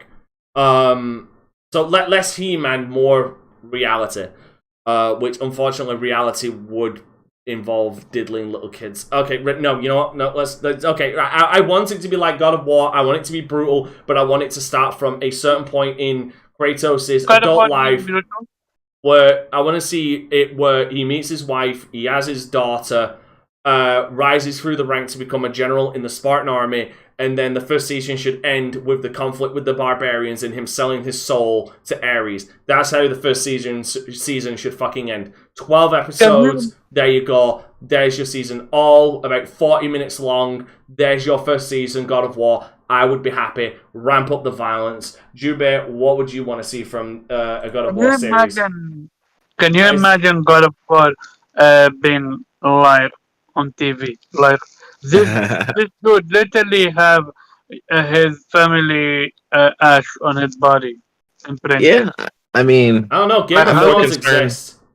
Yeah, exactly. I mean, there's shows that have really fucked up things involved with them. I'm more so concerned like how they're gonna do the casting, because I'm just like, are you gonna have a black dude in white face? Is it gonna be CG? In which case, this could potentially look terrible, depending on how that goes. To be fair, here's my thing. First of all, I mean, he wouldn't. Kratos, no offense to you, but wouldn't be black. He would be more Mediterranean because of. You're gonna raise your eyebrow at me. Don't do that. Second of all. Here's the thing: full body face paint and prosthetics is done. Like I've turned around and said, I think we've mentioned this before. If a God of War show or movie happened, it might not be here. It might have been on another show I did when I mentioned Dave Bautista as Drax. The fact that he was able to move around in all of the body paint and stuff that he was wearing as Drax the Destroyer. Like, it's fully possible you could deck someone out in white makeup to make him look very ashen, and he'd still have full movement and able to do what he does. So it would not surprise me if they did that. They don't need to go CGI. Just shove him in a fucking makeup chair for 2 hours, have people work him over, and there you go. There you got Kratos' ashen skin. Yeah, like I said, I just need to see the cast and see where they decide to start. I would like an origin movie, or not movie, show, like you said, just to kind of touch base on all that, leading up to where we are now. Because Yeah. I think a second season of like him like warring with the gods would be like If anything, that'd be pretty lit. The second season, I think, should reimagine Ascension. Like him making the deal to have the memories taken away, but then someone coming to collect, and the only way he could get out of the deal is killing the ones he made the deal with, and then getting the memories back, and then realizing, oh, this is why I wanted to forget. No, now that I've got it all back, I'm filled with rage, and I want everybody dead. So you think we're gonna do an origin story, or gonna just start It works. from God of War 2018? It works better if we do an origin story as I abridged it out, because not only do you intrigue the fans of the original to get to know Kratos more before he becomes, because that was one of, who was it on this podcast that says they don't like Kratos because they didn't think he had much of a character development over the 3 games. He was just a angry person who didn't really develop until he fucked up the whole world. Like, at least with the TV show, it would touch base and let us get an idea of who Kratos was before to who he became, so we can understand why he became the way he was. And it introduces new people who will watch through word of mouth. They'll get to touch base with Kratos who've never heard of him before and be able to build that rapport with him. Because here's the thing, through everything I know of the God of War lore, yes, Kratos was a stout Spartan general. Like he was a Spartan among Spartans. So he was that disciplined, hard ass kind of guy. But from everything else I've seen of it, he loved his wife and loved his daughter and would die for them. Which is something that would endear us to in a Origin TV show, like I abridged, would endear us to Kratos. And then go along with him with the journey and make us understand his rage and the conclusions we came to, because then we'd see, oh no, Ares tricked him into killing his wife and daughter so that he would become the heartless killer that we know. So now we are along that journey with Kratos to get his revenge, because we fully understand why he's filled with that rage. Because we're not starting from halfway through story, we're starting at the beginning of his story. And like I hope they also touched on how the other gods, I mean, there's no way they didn't know that was going on. You know what I'm saying? Like, they knew. And it's just like, oh, y'all didn't even intervene. Like, I don't feel bad for y'all because he came after y'all, because y'all didn't intervene. So here's the thing. So my memory of the mythos, because again, this is stuff they could expand upon, and this is stuff they can explain. Kratos is the son of Zeus. He is the demigod son of Zeus. Yes. And he is the half brother of Hercules by that regard, and the half brother of Ares. Yes, he is the half brother of Ares. Yeah. And so Zeus knew about Kratos, knew about his potential, but so did Ares. Ares was molding him into his living weapon to kill the gods. So Kratos' hatred towards the gods was baked into him by Ares, because that was Ares' intention, was to use Kratos to overthrow Olympus and place Ares at the top of the damn food chain. Unfortunately, shit kind of went south, and unfortunately the fucking vicious pit bull broke off the damn leash and bit the master across the throat. Then to appease, and then obviously the gods wanted, here's the thing, in the first game, even though the Greek gods are not benevolent, nice people, they aided Kratos because they realized he was the only one who could do it. They were doing it for their own benefit, their own selfish benefit. Athena, Athena's the same way, but Zeus was also helping him. So was Aphrodite. All of them were helping him in the first game for their own selfish reasons. Because if Ares wins, it's game over for a lot of them. They're under the heel of the God of War. But the problems start arising, and this is something that was only really expanded in, I think, God of War 3, was when he opened Pandora's box. all of the negative stuff that was inside that box affected the gods, which is effectively why they turned against Kratos. Mhm. Like they gave him the spot on Mount Olympus as a method of controlling him but appeasing him. Like, if we give him this, he's not going to turn his anger towards us. Unfortunately, he did, because he started He started sending his Spartans to attack Athena's cities, which we saw at the beginning of the first game, and that spiraled Zeus's paranoia because he's already affected by the bad shit of Pandora's box. That spiraled him even deeper into the thought process of, no, I need to kill this motherfucker, because if we don't, he's going to be the next Ares and try and kill us all.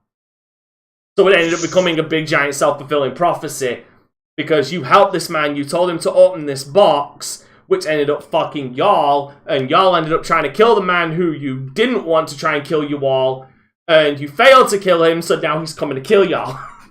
So it is a better cycle of... What I'm basically saying... In the end, it is a better representation of the cycle of violence than The Last of Us Part 2. Oh Lord.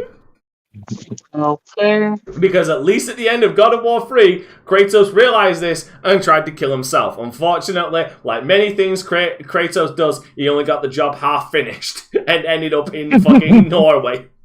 He ended up in fucking Scandinavia. So anyway, so that's what you would like to see. Omar, what would you like to see from the God of War TV show? I don't know.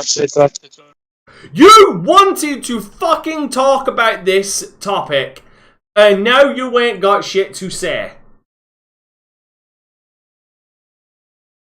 I didn't say I have. You're botting. You're botting, bro. He botting like low. He like Optimus Prime low botting. Am I still button? Okay, Nope, there you're you good. go. Okay, if I'm on the phone, I need to just stay on the phone and not play with my phone. Okay. So I said I don't know if I trust it or not. Yeah, sorry. Mostly because expectations are gonna be rampant, and if we don't get what we want, if they don't deliver, then a lot of people are not gonna be happy about it. And it's like, how are you going to be able to transcend literally 4 or 5 Seven games? 7 games. Yeah, it's like a lot of games, and you have a lot of place to fill, and I don't know if they can do that. I genuinely don't. Right. Which is why I said an origin story is the best, safest place to start. They are genuinely playing with fire with this one, because if it's flop, Good. It could tarnish the games, actually, if it doesn't do. It could literally be like, hey, that God of War game. Oh, you mean that thing that had that terrible TV show? Like, that's what they really need to avoid. yeah, like look at Monster Hunter. I heard Monster Hunter is a bad game. I'm sorry. You mentioned that piece of shit movie one more time, I will mute you. Oh Lord. I'm not kidding. I Do will. you see? I will. How is the Doom movie? Garbage. Better than Monster Hunter. Exactly. Better than that other piece of shit. No, it wasn't. Look what they did with Resident. No. I'm sorry. No. I'm sorry. The dude. What? I didn't say anything. No, I'm talking to Jube. I'm directing that mother. I'm gonna blow that motherfucker's face up so I can look him in the fucking eyes when I say this. Okay, motherfucker. I'm gonna tell you right now. There's which Doom movie? Because there's multiple. The Rock one. Garbage. Better than that Paul W.S. Anderson shit. The second Doom movie was way better than that. That second Doom movie was fucking awful. It was. Both movies are awful though. Both are awful, but it's better than. But I'm sorry, but the first Doom movie is better than the second one, and And the first one is better than that Paul W.S. Anderson shite that happens to share the name of one of the best fucking Capcom franchises out there. And I'm talking about both Resident Evil and the other one. How is it this man has fucked up 2 Capcom properties in his lifetime? This man is officially a fucking supervillain at this point. Why did Capcom allow him to direct it? I don't think they had a fucking choice. That's the sad thing. Couldn't be me. Sorry, I'd have a choice. I don't know what you guys talking about, but okay. But look what they did with the Resident Evil franchise. Hey, Joster, do us a favor if you're still here. Tell us what you really feel. Tell us what you really feel about the Thank you, Joster. I'm like that. At least the second one was actually like closer to the fucking lore. Yes, but remember, the actress herself turned around and said, "Who needs a Doom guy?" I will never let her live that down, because immediately after that goddamn fucking movie came out and it bombed, I immediately tweeted at her. I immediately responded to that tweet of her saying, "Who needs a Doom guy?" I immediately turned around and mentioned in a reply to that, "Clearly your series did, because it fucking bombed." So, to continue, look what they did with Resident Evil. Okay, Resident Evil 1 was good. Resident Evil 2 was shit, but its production was grand, because you can't turn around and tell me Nemesis does not look fucking spectacular in that movie. The rest of them are garbage. Welcome to Raccoon City is somehow worse than a lot of them, but it's on par with how terrible it is with the last chapter. So as you can see, there is a pattern here, and the pattern is movies don't translate, video games don't translate well to movies. Okay, here's the thing.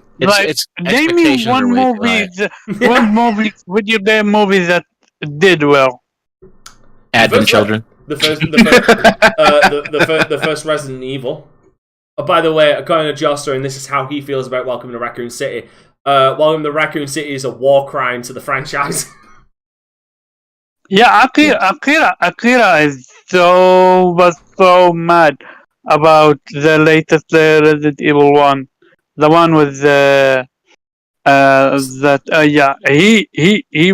he saw how they butchered Leon. He was genuinely pissed. By the way, Sonic the Hedgehog. Sonic's good. Yeah, Sonic was nice. The original Mortal Kombat, not that bullshit they put out with what the fuck is that dude's name? That guy's name? Cage? Not Johnny Cage. What was his name? The fucking loser who happens to be a fucking descendant of Scorpion. What the fuck was his name? I don't even know, and that's the sad part. Yeah, who is this guy? Why are you important? Yeah, so... Where's Johnny Cage? Oh, you mean the movie that we reviewed? I remember. Yeah, that dog shit. Fuck, y'all gonna fucking... Okay, Lara Croft's Tomb Raider. Don't fucking front, that first one was banging. Hey, that first one was nice, and Angelina Jolie could have got it. She still can get it. Oh, yeah. Oh, dude, she looking good for someone in her late 40s, early 50s. You won't fucking believe it. Y'all gonna fucking hate me, but I actually have a soft spot for the Street Fighter movie. No. What about the best part the of Mario one? Mario movie's garbage. The best part of the Street Fighter movie is Raul Julia as Bison. Right, that is it. That is it. Exactly. That is it. Oh, the first Silent Hill movie. My brother loves that. Dude, the first Silent Hill movie was honestly underrated. Severely fucking underrated. I challenge anybody who has not seen that movie or has seen it and doesn't really remember much of it, go back and watch that first Silent Hill movie and you'll be shocked about how fucking incredible that movie really is. I mean, it can be done, but you need people involved with the project that are passionate about it, that A, passionate about it, B, know about it. Respect it. and respect it. Exactly. That's the Yeah, problem. because, These people who write these scripts, who direct these movies, don't respect the source material.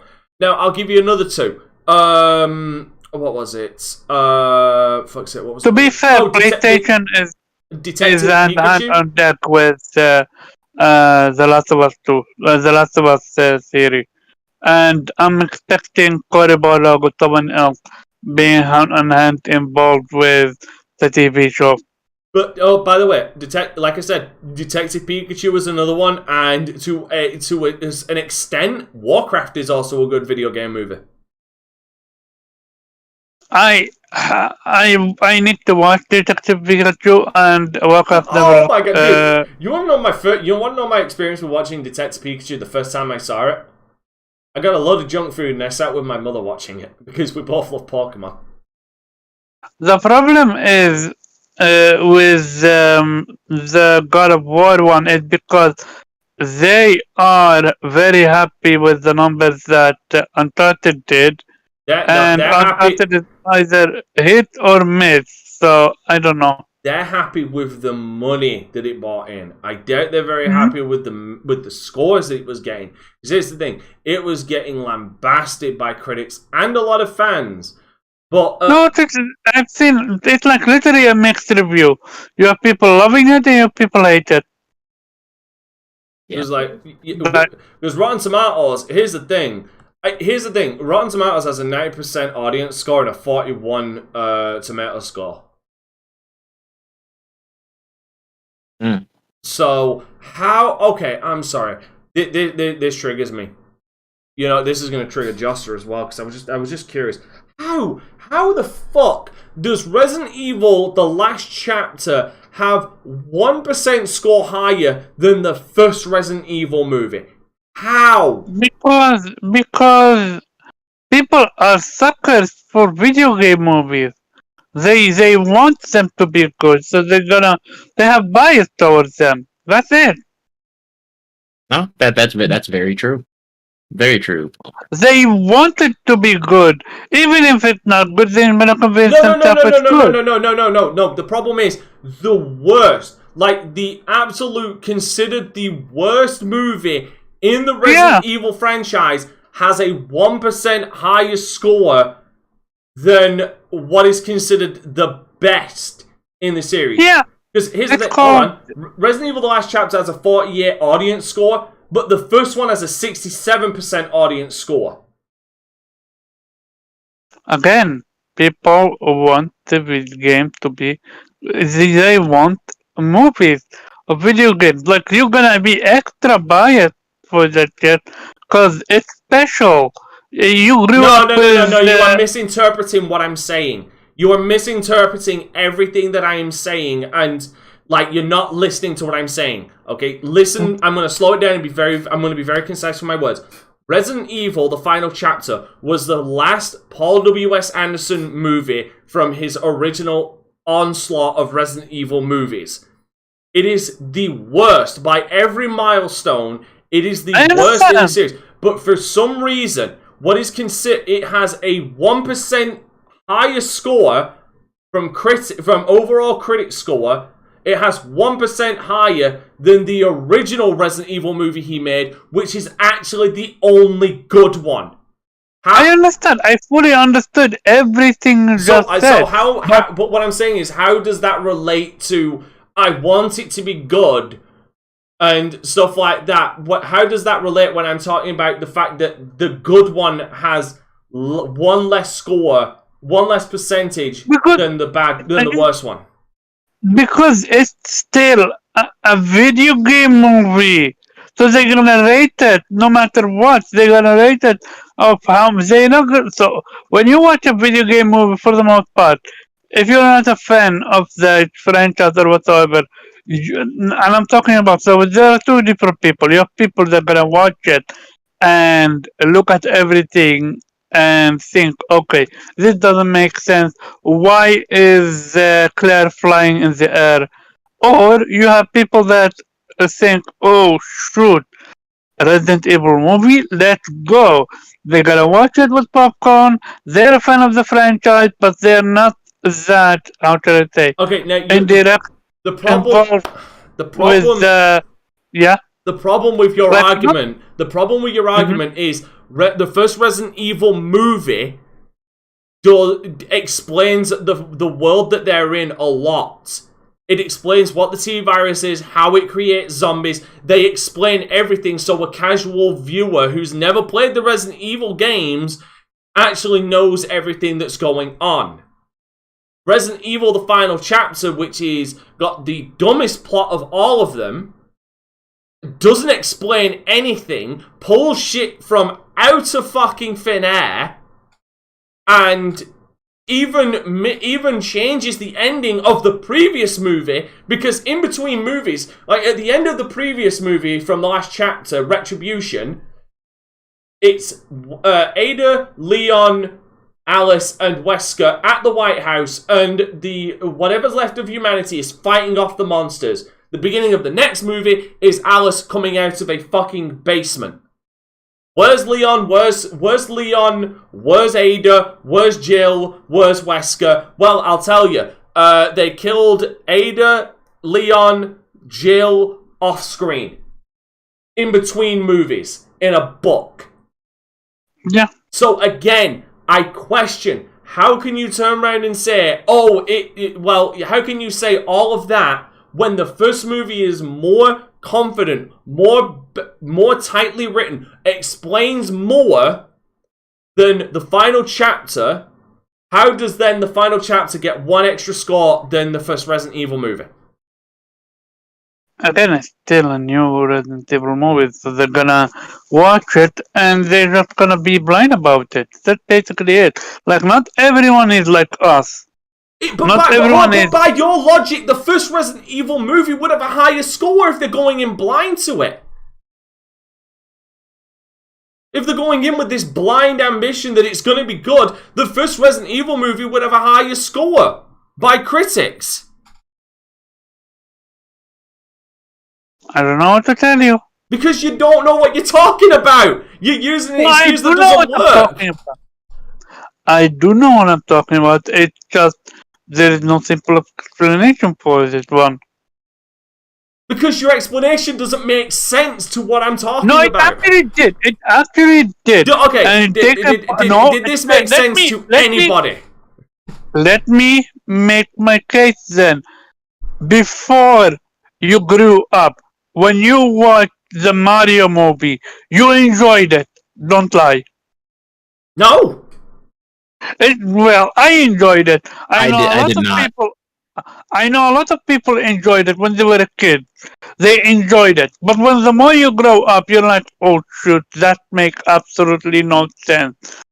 You have the Mortal Kombat movie was great. You have the Street Fighter movie that was opponent. I didn't like the Street Fighter movie, but I can enjoy Raul Julia. But a lot of people did. And that's what I'm talking about. There is a level of biasness for video game movies being translated to video game translated to the big screen. You're gonna go with a set of, okay, let's go. This is I'm fan of franchise. I'm gonna watch it, and you're gonna watch it, and no matter what it is, you're gonna, for the most part, enjoy it. I'm failing to see how this relates to my point that the final chapter has an extra point over Resident Evil. I'm failing to explain for that. Dante, I think you're looking at it too deep, because here's the thing: opinions and points are arbitrary. It doesn't really matter.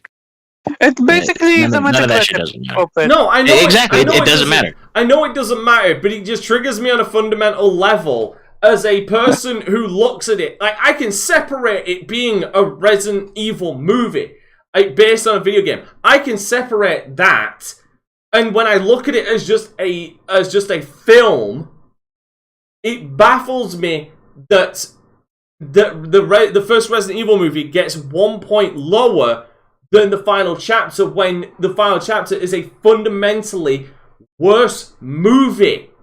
than the first one. Depends on who's doing the reviews. Exactly. You literally like this is literally Horizon Zero Dawn Forbidden West. This is literally it. How? Horizon Forbidden West is better than Horizon Zero Dawn in every aspect, yet it's sitting at the same level score on Metacritic. It baffles me as well. That's literally it. People are in control over this shit, and they have their own way of doing things. We could disagree with them or agree with them, but at the end of the day, they dictate it, and at some point you gotta accept that just arbitrary numbers. It's just don't let your enjoyment affect what they think of such game. Like, if you enjoy the game or a movie, great, good on you. If you don't, then okay, they're gonna do what they're gonna do, and we can't control that. And that's basically the end of the end of it. We're gonna have to agree to disagree, because I think you're talking absolute bollocks. I think you're talking absolute shit. Because I'm not even talking about this from the fundamentals of it being a video game movie. I'm talking about it from the fundamentals of it just being a movie. Like I said, it has nothing to do with the fact that it's based on a video game movie. My whole premise of it comes down to my whole premise of it comes down to, from a video game from a movie standpoint, from a plot standpoint, from a plot. I explained it. You didn't know. How is it biased? Dante, because opinions are biased by design. They're opinions. Here's the thing. Let me flip this. Let me flip this then. If opinions are biased, they are. Hold on. If opinions are biased, then the first one would have scored more because it was more faithful to the source material than the final chapter. Not necessarily, bro. Like, it's different strokes for different. Like, say Omar, let me give him an example. Say I'm a restaurant critic, right? Say I'm a restaurant critic, right. and I love steak. I'm gonna be super critical of that steak. You know what I'm saying? It could be the best steak it could possibly be the best steak that you've ever produced in your life, but because I'm overly critical of it, I'm going to nitpick every little fucking thing about it. Just because I can, because I love steak.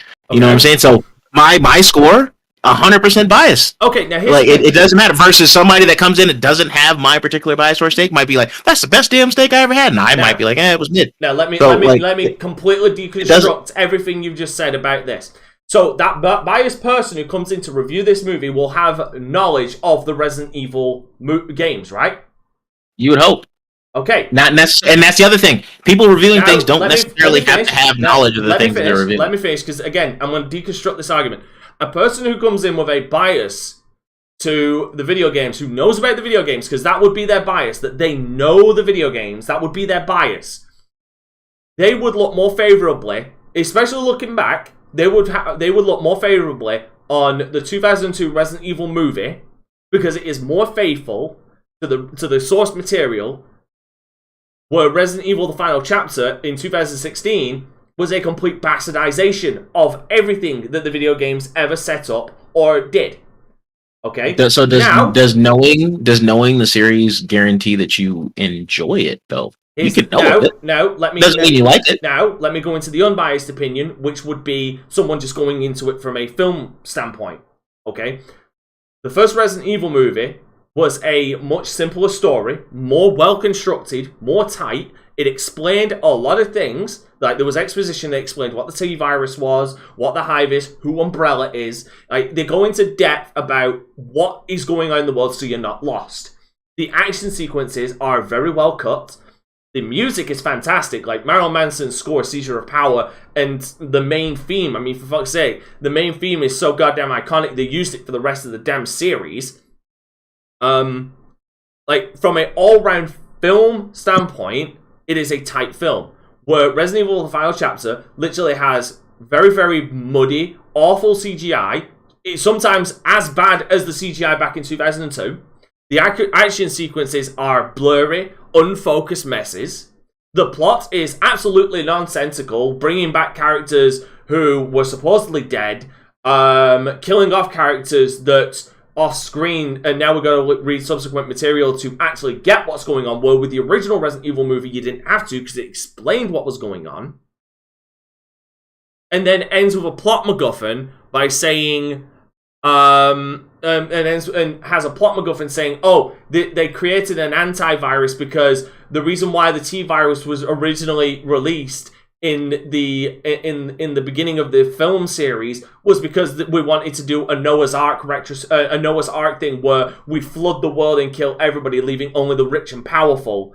Despite the fact that this is only ever brought up in this movie, from a film standpoint, from an unbiased standpoint, which one sounds more appealing to you? I didn't like any of the Resident Evil movies, so. But that's a biased opinion. If you was just to read off what I'm saying, so will I watch them? Will I watch them? Sure, but I'm going to crucify the fuck out of them. Again, you can do that. That is your right. But again, that comes down to that just comes down to the triggering point that it has 1 point less than that the good one has 1 point less than the shit one. When you take everything I've just said into consideration, that's why the argument of the whole bias thing and shit you're saying doesn't work, because the bias would lean towards more the first one getting the highest score than the final. Did the same person review the first one and the last one? Actually, I could check that, actually. Because if the answer is no, then it doesn't matter. That's that person's opinion.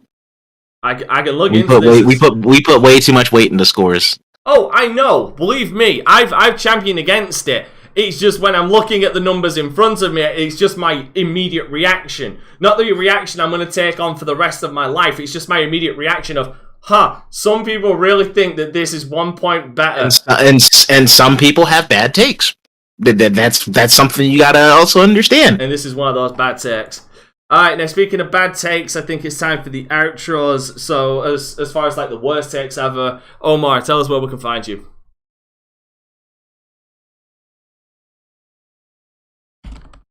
Oh boy. He's dead, Jim. He's dead, Jim.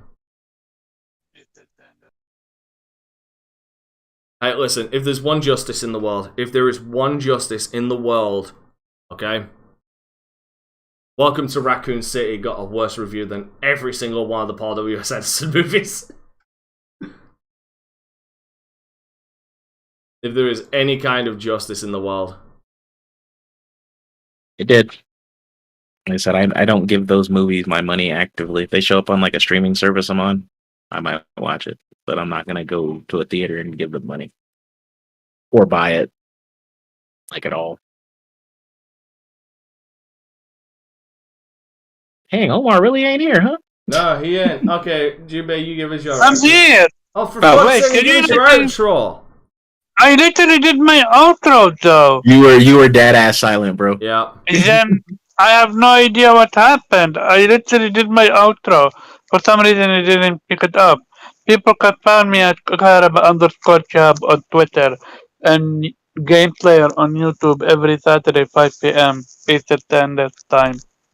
Also, big up to shout out to BitCloud Gaming, aka Ryan. He's having none other than Mickey James on his show. I think I don't know when. BitCloud still needs to run that Master Duel fade with me, bro. He needs to come on and I already have. He ducking. He needs to run that fade. I'm ready. Alright, Jubei, where can people find you? Yep, you can find me at Jubei X Sensei on gaming platforms, Jubei Sensei everywhere else except for Twitter. If you'd like to potentially start your investigative journey on trying to find me on Twitter, you can look at the links in our description on this video. But he doesn't exist. He will find you. Yeah, I will be getting back into Elden Ring. Playing some more Gran Turismo, coming to grips with the fact that these old ass cars are going to get on my nerves, but it's okay. Nothing's okay. Nothing is okay. Alright, and you can find me at Dante Crisis on Instagram, Twitter, and the Dante Crisis on Facebook, as well as Dante Crisis on YouTube, Twitch, and DLive. I'm currently live streaming Shin Megami Tensei 5 on Tuesdays, GTA San Andreas Chaos Mod on Wednesdays, Dragon Age 2 on Thursdays, and oh fuck's sake, what else am I doing? Oh yeah, Elden Ring on Friday. I'm currently doing a Let's Play of Sniper Elite V2 and Command & Conquer Red Alert Soviet campaign. I swear to God, the coincidence of this is completely coincidental. They just happened to invade Ukraine after I started this Let's Play. I started recording it, unfortunately, so it's just absolute pure coincidence. But more importantly, thank you for watching and listening, everybody. You could literally be doing anything else in your life. You could be taking up a new hobby. You could be doing your garden. You could be taking your medication. You could be walking your dog. But you are listening to us, probably at the same time of doing all of those. And currently, your wife's yelling at you to do the dishes. So, chop chop. You can find us on all streaming platform sites, usually where they host some of the best and brightest of our universe, like iTunes, Spotify. Where else, Jube? iTunes, everywhere, bro. Yeah, just everywhere. Yep. We're, iTunes, Google Podcasts, Google Pandora, Podcasts, Spotify, Intune, Castbox, anywhere you can get a podcast. Yep, anywhere. And remember, ladies and gentlemen, keep it gaming. Okay, we out of here. Peace. I'm on the outside looking in, and I wanna be back on the inside. I don't wanna be left on the outside, all alone.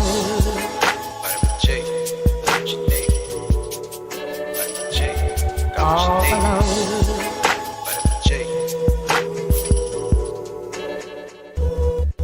Ay, you rockin' with beasts, discussing the heat in the streets. Take over the west and the east. I got what you need, a dose of this vitamin G. You rockin' with beasts, discussing the heat in the streets. Take over the west and the east. I got what you need, a dose of this vitamin G. You rockin' with beasts, discussing the heat in the streets. Take over the west and the east. I got what you need, a dose of this vitamin G.